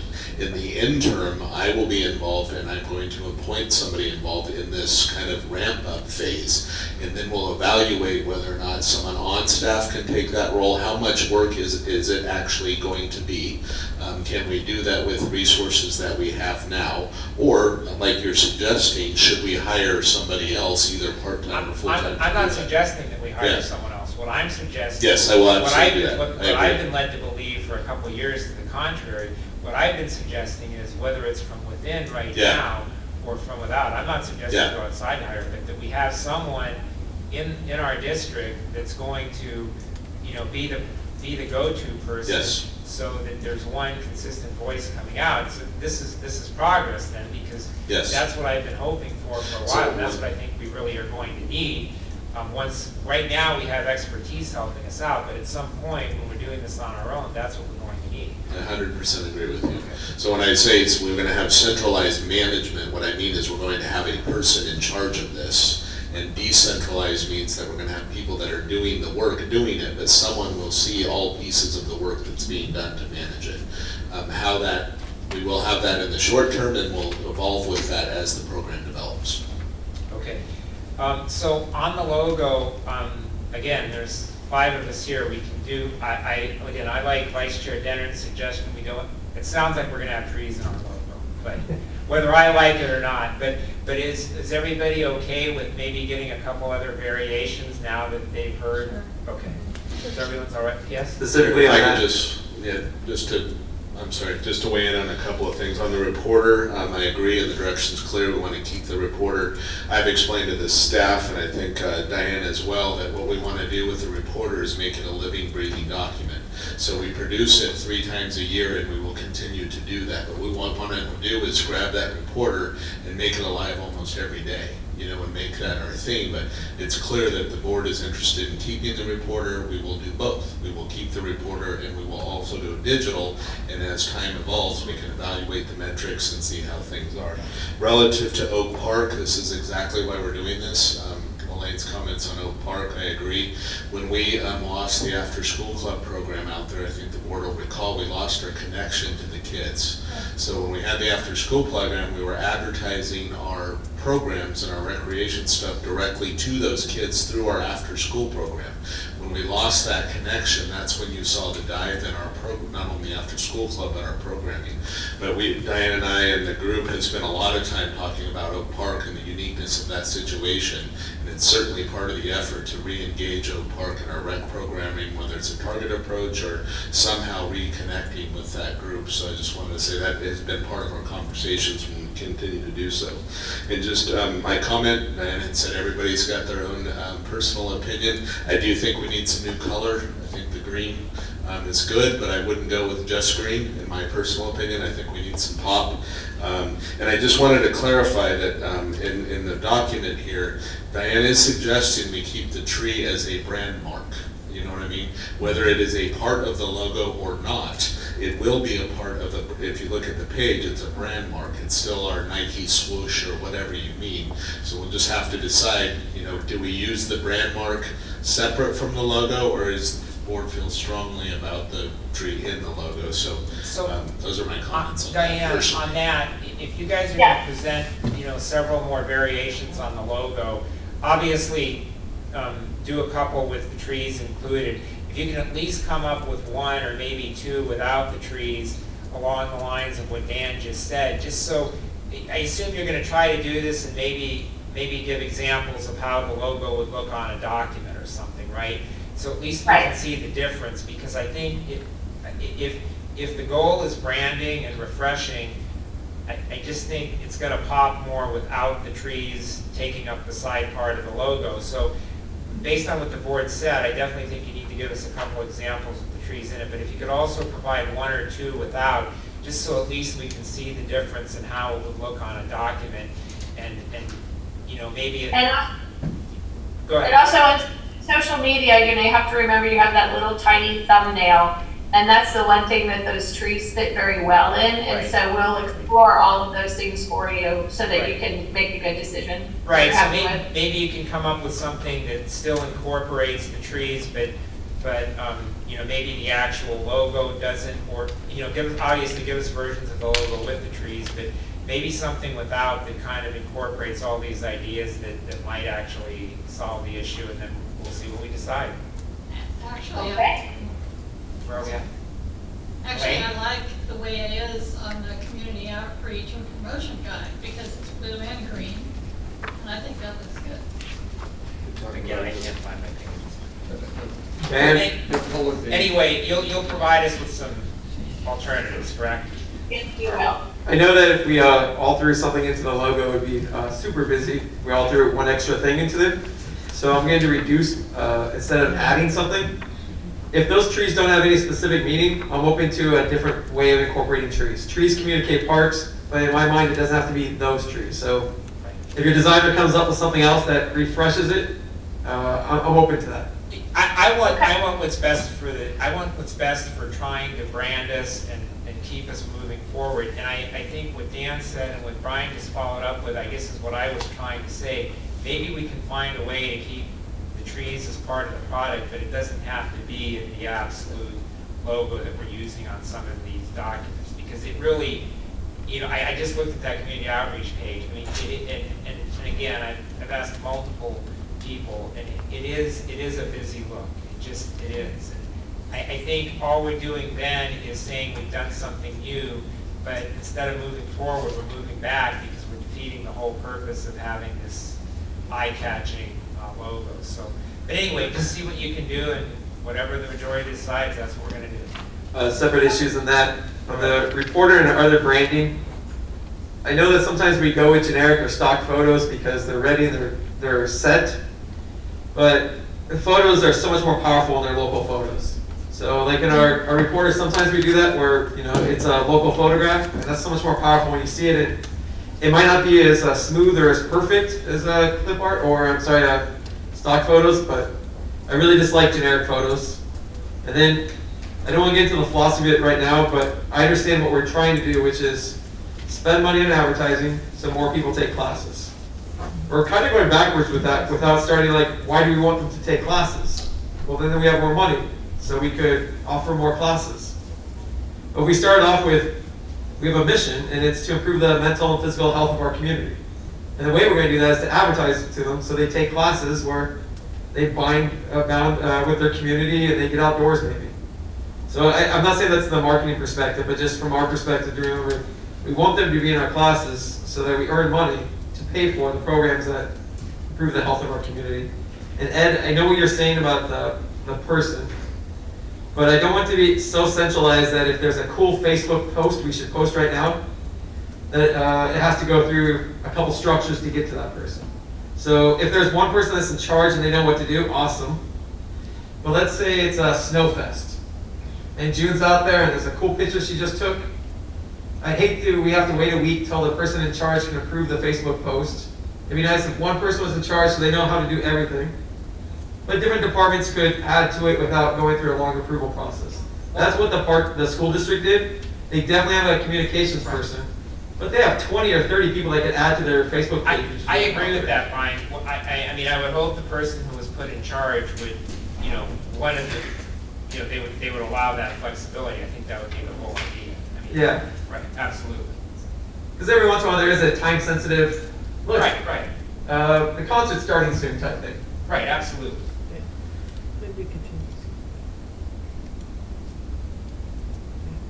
Anybody else? Anything else on this topic before we move on?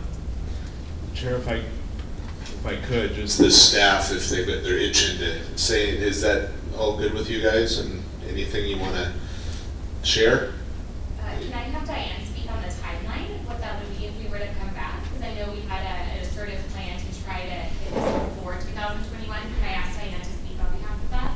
Sure, why don't you come up and describe how, I don't know if the board wants to do this right and get it done correctly. We'll talk about when we may be able to do that and how it impacts the calendar, but it sounds like the board's clear they want to see it, some other logo stuff, so. Absolutely. Yeah. No, and I respect that, absolutely. So I just wanted, Diane, if you could speak just briefly on what our timelines would look like and what a potential rollout would be beneficial. So if we're looking into January or December, I know originally we were targeting mid-December for rollout to try to hit before 2021.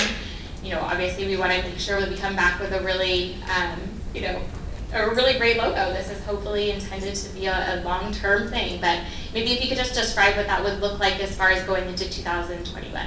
And Diane, I think it's important that we get this going as soon as possible. I think the most important thing is that we do it the right way. So, go ahead. Right. I mean, I think that doing some further logo exploration, we do have some stuff, some graphic design time that we can, during the holidays, things tend to get a little slower in the corporate side, so we probably have design time that we can get some explorations back to you. I don't know when you meet again, and if you can see things in between meetings so that you can take action a little bit sooner. It would be nice to be able to, it's nice to roll things out fresh in a new year, but that's just what's nice. You're absolutely right that it should be something that you're all really pleased with. It's going to be there a long time. I just want to comment that a lot of this is, and why you have so many promotional pieces that you've seen, is it's branding across all of these different platforms. And while the logo is really, really important, all of it is important. The color usage and placement and how it's used are equally as important as you go forward and as you have this done. So that's why we want to show it to you in the different ways it's going to be used, so that you're not displeased a year from now when you see it in a format that you hadn't suspected. So that's what might take a little bit of time, but I would hope that we could still deliver, Thanksgiving's late this year. But I would hope we could still deliver something to you in December to look at. And as long as we don't go off into some completely different directions, that we kind of work within tree hills and this kind of this font look. Unless you want us to do a completely new exploration, that is not what we did. We kind of did this on our own because we didn't like the way the one that you had, we didn't think it was real visible for the work that you were doing. So this was something we did on our own. So you're going to have to give us a little direction on how much exploration you want done. Right. I think we have 2 meetings in December. I think if it was by the second meeting in December, that'd be fine. I understand the New Year thing is a goal, and normally I would say that would be a really important. I think under current circumstances. Yeah, under current circumstances. I don't know that the New Year kind of represents the same thing that it has in the past, unfortunately. So. Yeah, I don't think we're going to wake up on January 1st, 2021, and it's all going to be fixed, and kids are going to be back in school and playing in classes. So, yeah, I agree with you. There's a little more time than usual. Thank you, Diane. Thank you. All right, anybody else, anything on any of this before the vote? You good? Okay. All right. Thanks for having me. Thank you. Yeah, you guys do an excellent job. Thank you. All right, that takes us to item 9B, proposal for Martin Luther King Day of Service event and review of guidelines related to certificates of recognition to nonprofits and community groups for supporting Earth Day efforts. Tracy, is this you? That's me. All right. So as you recall, we presented just some general information on the September 16th meeting, just to get some feedback from the board to assess, the interest in kind of the direction we would go in supporting the MLK Day of Service, and also providing certificates for groups, individuals, or organizations that are promoting positive environmental in OP and CME if they have projects and ongoing things that they're working on. So I did meet with staff. I have Laura here and Nikki Collier. So that team there was tasked with coming up with some input about MLK. So what they determined after meeting with the parks maintenance side is that for this initial year, to try and do multiple couple-hour projects in several different parks, as opposed to maybe going to Rancho Tapo and trying to get the city involved, the Boys and Girls Club. I mean, I think there would be some interest in doing that. We're not really sure, again, what the restrictions will be at the time. Right now, you're pretty restricted to only being able to be in close proximity to people within your household, not knowing what the weather would be. But there's definitely a lot of interest in this. Once you start talking about volunteering and supporting the parks, there's a lot of energy around it. So we've just put a little flyer together so you can kind of get an idea of, the type of promotion that we would do. Really just promoting it as an inaugural event and quoting Dr. King on that. And then basically we were tasked with, we put Wayne to the task to talk to his crew about just giving us some ideas. So we do have a list of parks and potential ideas. So we're already ahead of the game with, making a selection. Again, the intent was to wait about a month in advance and just kind of feel out what we could do. So I do have, like I said, Laura and Nikki here to answer any specific questions or get any more suggestions that you have. And then I did some research for Earth Day recognition. And the second attachment there is just some guidelines and some food for thought on things that we would want to consider in just having a bit of a criteria and what the process would be for giving out Earth Day recognition certificates. So I just wanted to have an opportunity for you guys to review this a little bit and give us any further input that you may have. And like I said, Laura and Nikki are here to answer any specific. Chair, I'd like to offer an alternative on the Earth Day if I could before the board dives into it. On the Earth Day recognition award criteria, it indicates that one or multiple recipients, the idea is that either staff or the board submit names of folks that we know have worked with the district. And once we get those names, it says that the chair or vice chair would be the ones that choose who gets the recognition that year. I would like to offer an alternative where we could bring that list back say we get the nominations or suggestions, we could bring that list back to the full board and say March, have the full board weigh in on that, and then present it in April if the board would prefer that versus what's in the report. Well, yeah, obviously I would prefer that, because just like Kate was just saying, I don't think two people should be making a decision for 5 board members, so just for that reason. So we'll take comments, of course. I want to say one thing. I want to thank the staff, particularly, nothing against Earth Day, I'm fine with Earth Day too, but particularly on the Martin Luther King Day, the work that you've done on putting that together. I do want to commend Vice Chair Dennard. When I worked with the DA's office, I had a boss who was well, he actually was still in military reserves and everything. He was telling me about Memorial Day. People always wanted to go home for long weekends, but he wouldn't let us go home early, wanted to go home early for long weekends. He wouldn't let us do it before Memorial Day weekend, because he says, you know, Memorial Day shouldn't even be a day off. Everybody should be in school, everybody should be learning about the importance of the day. Now, that's kind of extreme for me, but I want to commend Brian, because I think sometimes with our holidays, we lose the meaning in terms of why we have them. And the suggestions that Brian made and got our staff going on, and I commend our staff on, it really highlights the importance of that day and why that day is important. So I think that's really cool, and I'm just jealous that I didn't come up with it. So I just wanted to say that. Let's go. Any board members have any questions or comments? Yes. Go ahead. It looked like it was maybe not certain that there'd be a project in Oak Park, but I think we need to do one here and one in Oak Park. Okay, that's a fair point. And Elaine, one way we could do that is our Oak Park Advisory Committee. We can ask them to be in charge of a project if we don't find another one. Yeah, I guess in these projects, they're kind of like Eagle Scout projects, right? Or similar to that. Yeah, I think the intent is to do something that's like a beautification. I mean, there seems to be a lot of interest in, we don't want them just to go and clear out cobweeds and rake some leaves, and I think that the intent is to have a project that wouldn't have happened if we didn't have the, labor force that was willing to volunteer. Yeah. And something that would be lasting, and you can come and go, I made that happen. Yeah. We didn't have this before, and now we do have it. And maybe it would be something with a gut pond, right? If we have a need there for this and that, there's a need, and we're going to try to match it up with a workforce. And within a couple of hours, you can walk away and say, look at this now, right? I mean, we were talking about things that would not just, maybe something needs a fresh coat of paint, but it would be beyond that. Yeah. Maybe something at Corrigan. Yeah, I mean, we've got, I think, how many, 4, 5, 6 different parks and like 5 or 6 different ideas that are on the list. I think the natural stuff at Oak Canyon Community Park, Corriganville, there is a lot of interest in tree planting.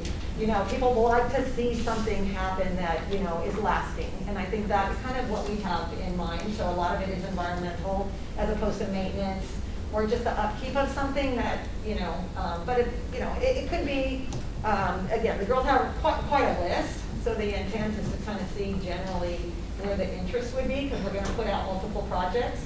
And if we get a lot of people interested in one thing, then we have some flexibility to accommodate what people want to do. Okay. Yeah. I mean, putting sandbags together is not glamorous.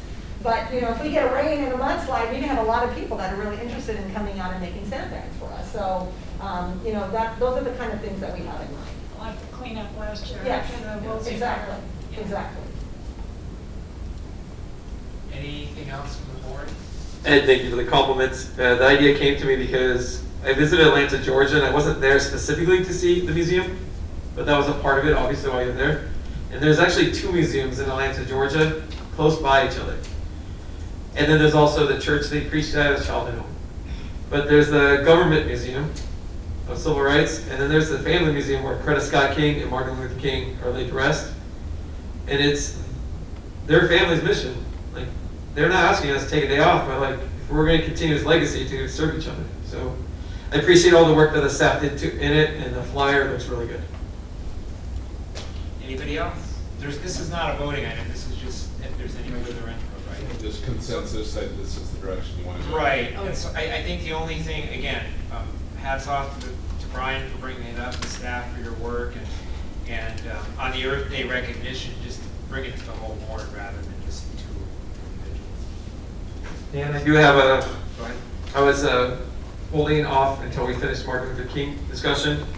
On Earth Day, under recognition criteria, there's two small additions I would like to make. The first one and the second one, I want to hear from other board members and what you think. The first one is achievement or results have a positive impact by helping to protect, conserve, or restore. I just want to add or understanding. Okay. So if someone does a project where they help the community understand our natural environment, that would count too. Because technically you wouldn't protect, conserve, or restore, but they're educating about it. And then the second one, my fellow board members, I don't have a strong opinion on this, but I want to know your thoughts. All of these criteria are for volunteers in our community. Should we also recognize if a staff member does something outstanding to, beyond the scope of their normal job, to push us in the direction of protecting, conserving, and restoring? So if a particular staff member innovates, creates a new program, or comes up with a new way of doing things that does this, do we want to possibly be able to give it to them too? Yeah, I think that would be, I would like that. And there's no guarantee they would get it every year because maybe there wasn't something that year, Yeah. but if they were recognized. But yeah, they'd be eligible to be recognized. Yeah, I think it's a good idea. The only thing I'm gonna say about that is we have other ways that we already recognize our staff. It seems to me if someone did something that outstanding, they would probably be recognized as Employee of the Month and be a candidate for Employee of the Year. That would be my only comment on that.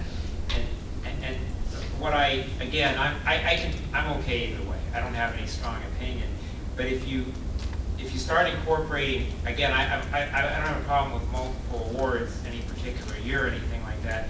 If you start incorporating too many aspects of it, then it starts losing the specialness. Yeah. That's the only other thing I would say. So we don't want to do participation trophies, right? Is that what you're saying? I didn't say that. No. But Mark or Elaine, what do you think? I'm okay either way. I'm okay, well, it does, if the staff does something in particular, we do recognize staff for that, but there might be someone who,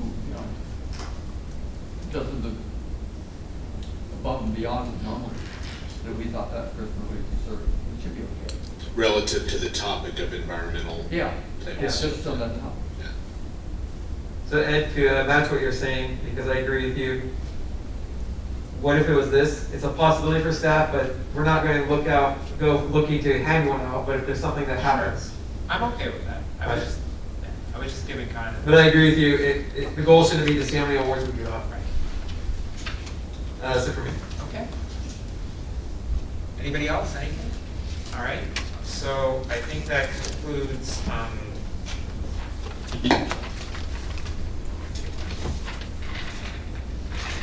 right, that concludes our continued business. And Dan, you have everything you need for the staff on that then?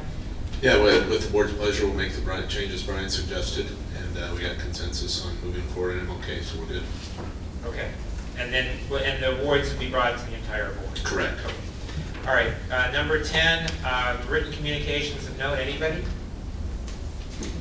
There are no written, you do have? yes, this is that one from Donna Prenta, who we were all hoping could speak tonight, but I guess that didn't work. What she was interested in is we have her suggestion is we should have an ADA accessible bathroom with like lift facilities and changing tables for adults with severe disabilities. And she has also offered her talents and her energy to help us develop that kind of a bathroom. Where does she want it located? At the community center, is my understanding. One of the bathrooms there. I'm not sure how complicated that could end up being, who knows, but it might be worth looking. We'll take a look at it. I think it's worth looking into. I'm going to give you the email. This is written communication.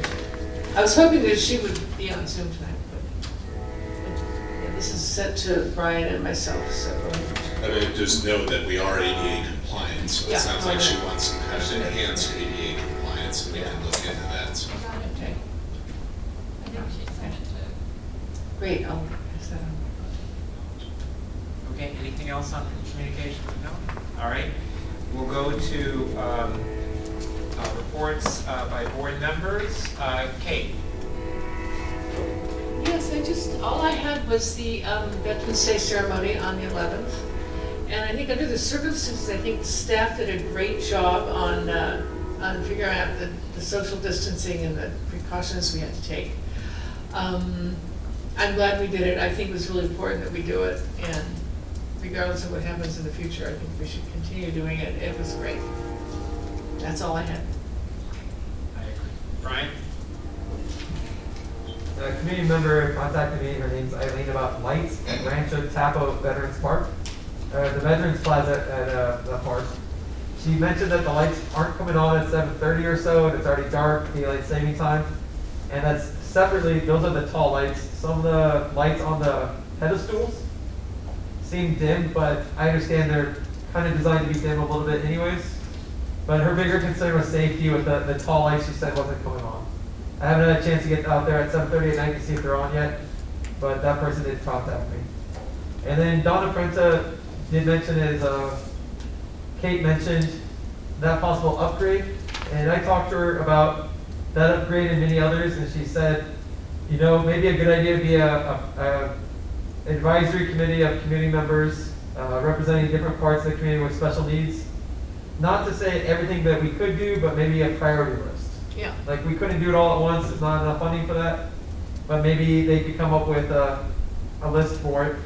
And I spoke to her about the activity center and some of the ways that we've included those recommendations or needs into there. But maybe there's something we missed. Like, maybe there's something I wouldn't know, and maybe you would know. So she mentioned possibly an advisory committee to help us out with that. Possibly, I'll put that as an agenda item for a future night, though, maybe after we get to hear from her. Okay. And then I went to a Rotary meeting this morning where the operator, not the owner, but the operator of Big Sky Movie Ranch spoke. And he offered to take us on a tour. I spoke to him afterwards. And Big Sky Movie Ranch is Whiteface and the mountains behind it. And he went over a lot of the movies that were filmed there. Yeah. And board members, any of you want to join me on a tour? It might be a tough hike, but we can do it. Veterans Day, the ceremony. When is this one? I haven't scheduled it. To be determined? Yeah. I'm going to give the guy off next week and not bother him on next week break, but maybe over winter break. All right. Well, I'll think about it. Okay. Yeah, I'd be up for that. We can only go with one, so if we want to do multiple, we'll have to do that. So two total together, especially if we're talking about filming and topical stuff. So Right. Sorry to do that. Then it was a welcome sight to see everybody at the Veterans Day ceremony, and I know that many of you will speak about, so I'm going to keep that short, but I appreciate that it happened. And Nikki, I want to thank you for researching Eldon Knuth's life story. That was a lot, and I'm saying as a history teacher, that was a good job. So thank you for that. At the Santa Monica Mountains Conservancy, the meeting is on Zoom, and it starts at 10 a.m. I've spoken to them about it before, and they're considering it. Now that they do it online, they do it during the day, which is good. Yeah. If you don't have a day job. Luckily, the day they had a day off. But it was a 3 or 4 hour meeting, and there was a small part of the whole meeting related directly to us, but it was a good thing. So I asked them about Caltrans and the property, and they're going to look more into that. And then lastly, the public speaker earlier today, Allegra, read about the geese signs. I like that idea, and specifically because we might not agree on everything, but we agree on that. Then that means we could do some good work together on things we agree on before we get to the parts of what might we not agree on feeding geese. But I think most of us agree it'd be good if people didn't throw bread into the pond. That'd be good, or dump more domestic pets there. That would help us out. So I do like that idea. That's it for me. Thank you, Brian. Elaine? Okay, again, thank you for all the effort put into the Veterans Day. What really made me feel good, and Lane, tell your maintenance staff, as I sat there and looked across the park, it was actually beautiful. Lawn was perfect, and everything was green and orderly, and it was really special, a very special day, and I must congratulate whoever got the speakers, because I thought the general did a great job. The story about that other fellow, the hero, thought it was a great story. Secondly, I have California Special Districts Legislative Committee meeting, and the meeting in November is to try to get a focus on what would be priorities for 2021.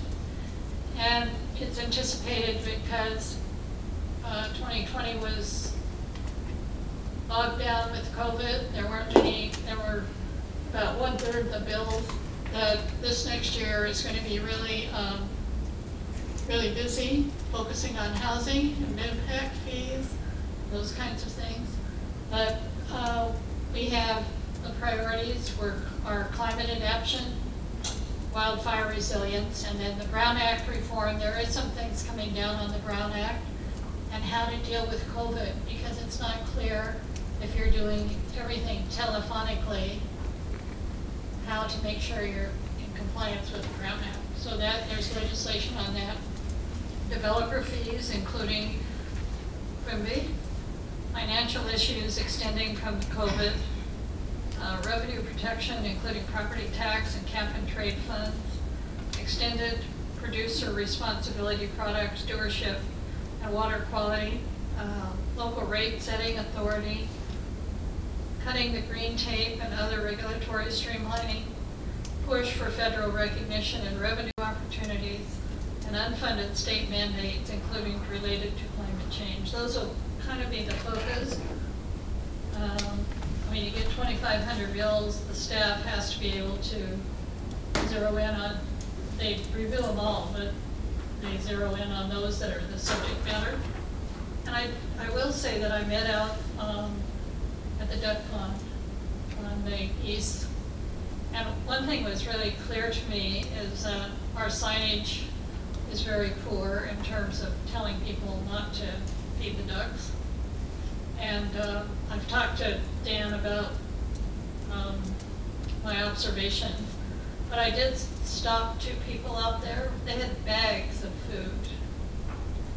And the one lady was very understanding when I explained to her the money we spent on the duck pond, what it costs to remove the residual from the ducks, and also the damage and what we have to do to clean the park.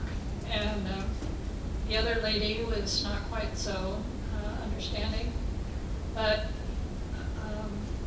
I think that we're going to have to just do a better job with signage and maybe closer to the water.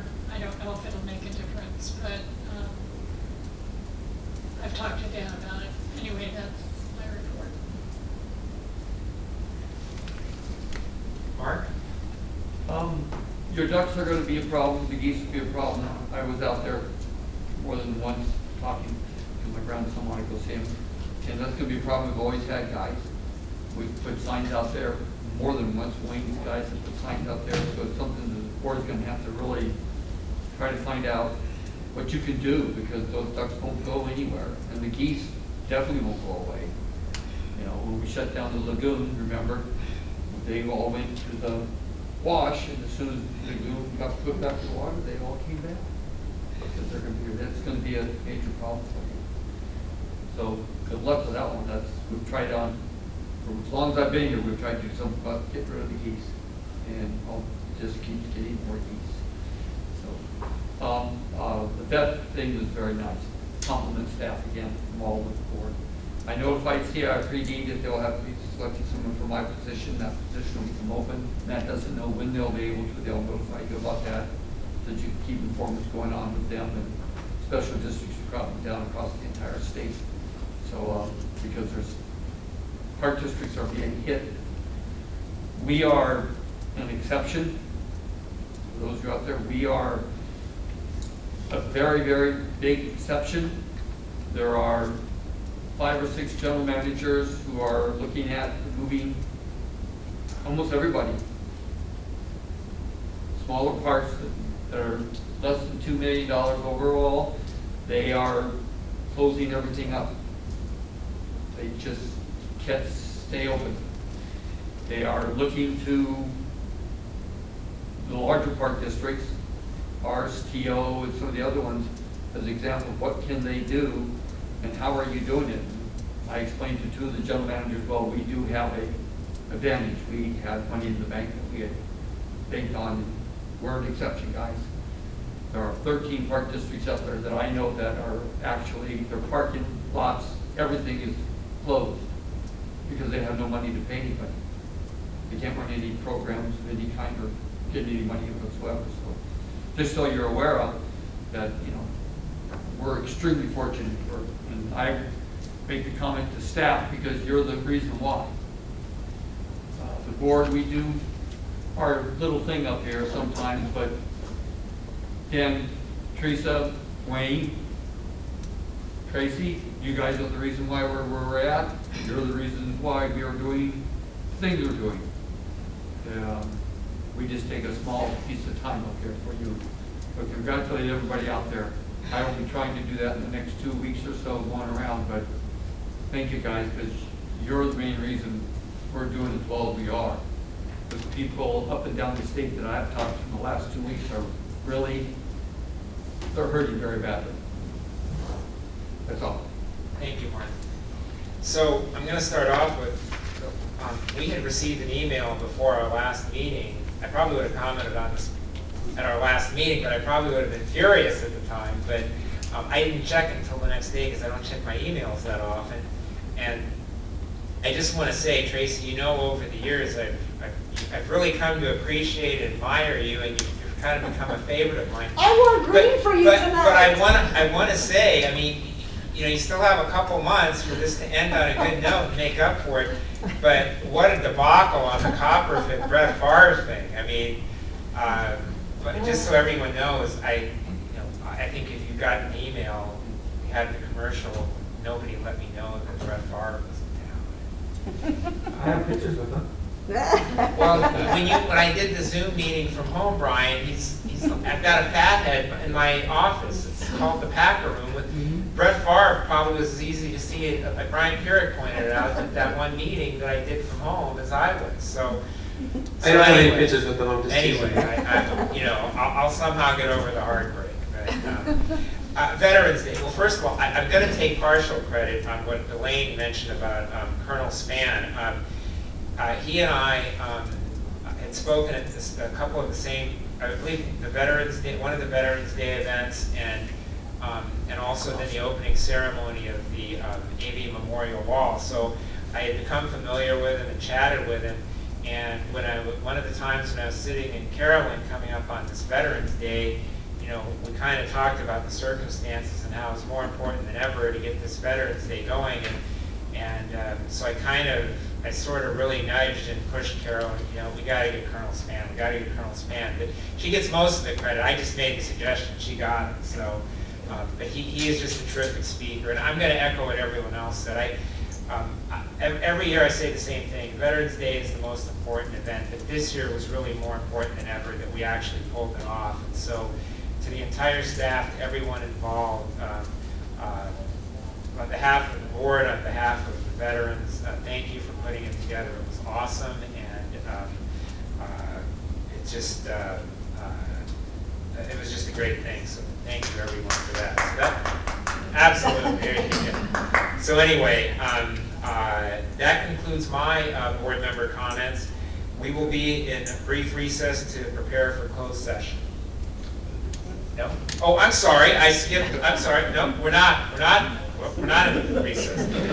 Number 12, report by district manager. Things at the skate plaza are going well. I haven't had any significant complaints from the neighborhood or anybody out there.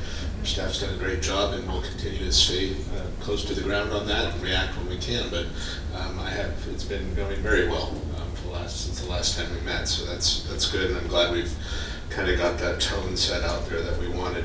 I wanted to thank, on behalf of the staff, I want to thank the board for your participation in the Veterans Day, and Ed and Brian for your participation this year in speaking at it, and the input you provided to staff to make sure that we had all those angles covered and that we were able to glean from you, as long with the staff and others, to have that event. So thank you for having the event, and thank you for helping the staff pull off the event.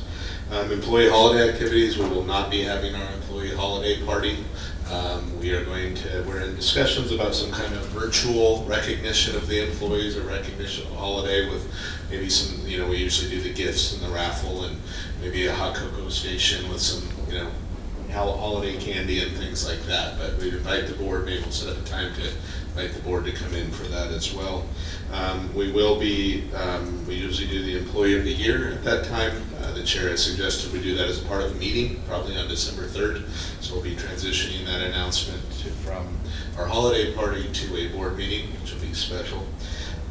Claims processing, I just want to mention that Teresa and I met with Matt Duarte at Capri, and we're going to start running those by them and the head of the claims, and then they're going to have a recommendation for us on some of those as well. So we have their expertise. That's what we've hired them for. So we'll have a recommendation from Capri as we review claims and different things to get their perspective on the front end. The geese, I did meet with them, and so did Wayne. It went about, I think, like Elaine's meeting. But Wayne and I have been working. We will be putting together a plan for signage and an effort to at least reduce the population. Wayne's already been in extensive conversation with Department of Fish and Wildlife and a person there who's very knowledgeable. She's made some recommendations to us. So we will be, and the board deferred that to the staff level. I appreciate the input. I'm getting the input. We'll be putting together a plan and implementing that with all of your input here in the next couple months. December 3rd, pretty light meeting. It's our transitional meeting, so to speak. We do plan to do Employees of the Year. We'll do a recognition for Director Johnson as a part of that. We'll swear in newly elected board members or continuing elected board members. We'll give some time for those folks to say some words. I do plan to select, and I'll be working with the chair on the final format of this and whatever he may want to do. We will be selecting the chair and vice chair and extending the floor to the chair, the outgoing chair and the incoming chair. We'll have some consent items, and we'll have a nice little reception that evening as a part of the meeting is the plan. And again, I'll work with the chair on what exactly that looks like. And then lastly, I would like to invite up Miss Tracy, so she can formally make an announcement at a formal meeting for all of us. Unfortunately, yes. Thank you, I appreciate this opportunity. It's really with mixed emotion that I am officially announcing my retirement to the board and to the staff members who are here. It kind of crept up on me, honestly. I think COVID had a little bit of a push. I don't know, maybe you know, my husband is also a retired recreation director, and it's going on, it'll be 3 years for him in January, February. So when I became director, he became my house husband, and he's really supported me 100%. I don't do the laundry, I don't cook, I don't vacuum. I mean, I've really been very well supported and really been able to throw myself into my life dream of 40 years of recreation, of being a director and having the opportunity to work closer with the board and an outstanding district manager and the other district heads and just the amazing staff, the little turnover that we've had and putting things together and making things happen. And my dream was Escape Plaza and so many things that I've been able to really accomplish. And my husband's been pushing to get out of California for a while. I think he's not really happy with our governor, and I think there's some, things that he was really kind of focused on tax-wise. And he's at home listening to everything that's going on, and I'm working hard and making things happen. And he's at home not being able to really do much of anything but think about moving on. So we took a little trip to Texas in October and kind of get an assessment of if that's really where we were going to relocate. We were able to get out to the hill country out there, and I just really fell in love with it. I think we looked at 12 or 15 houses and kind of decided, this is really kind of what we would be looking for. And the realtor there said, just throw in an offer, know what's going to happen. By the time we got home, we actually had an acceptance of our offer, which completely took me aback because I was like, now I have 2 houses. What am I going to do? I work. It's too far for me to commute. So we had a realtor come in that actually sold us our house 27 years ago. Asked him, what's the market like? What should we do? And trying to, move our house. And he said, well, you have 1 weekend to show, basically, which was last weekend. Came in, took a bunch of pictures, put it online, and we came back on Monday. We had 4 offers on the house. And above what we were asking. So I don't know what happened in the cosmos and everything that was happening, but now I am finding myself telling you that I'm going to be retiring. And it is really with a heavy heart, but a lot of excitement as well. And I really am so grateful. Like I said, I started recreation, I was 15 years old as a volunteer. And I was telling somebody today, I've had one job, really worked in one location. I mean, I worked at Caneo right out of school, but it's nothing like the career that I was able to build here. One husband, one house, one kid. I mean, I'm really a one show kind of gal. And so for me, it really is, again, the kind of an excitement, but really kind of a heavy heart for me to have to just really give up on everything that means so much to me. I feel, like there's something afoot there, and I'm going to answer the call. I'm really going to work closely with Dan and hopefully, leave everything to the best terms that I possibly can. Really am grateful for Dan and everything that the other administrators have allowed me to do in the last couple of years. And beyond that, just opening that community center. I mean, it's always going to be my center. I mean, my daughter still calls it my center. I love everything that's going on there with Laura, and I have a lot of appreciation for the way things get sustained and move up and move onward. But the legacies that get left behind will never change. And so again, I just am really grateful to have this opportunity to speak tonight, to be able to address you and let you know what's happening, and just really, again, very grateful. And I just want to say that I have a lot of optimism for my future. If anybody wants to come out and do some wine tasting in the hills of Texas, let me know. And I'll be here, of course, I think, through some point in January. I haven't really have a specific date yet. We are working out a lot of logistical details right now, but I do anticipate that come January, I will be done. So I appreciate everything that I've had the opportunity to do here, and all the support and encouragement that I'm getting as I'm going into this. It means a lot to me. Thank you.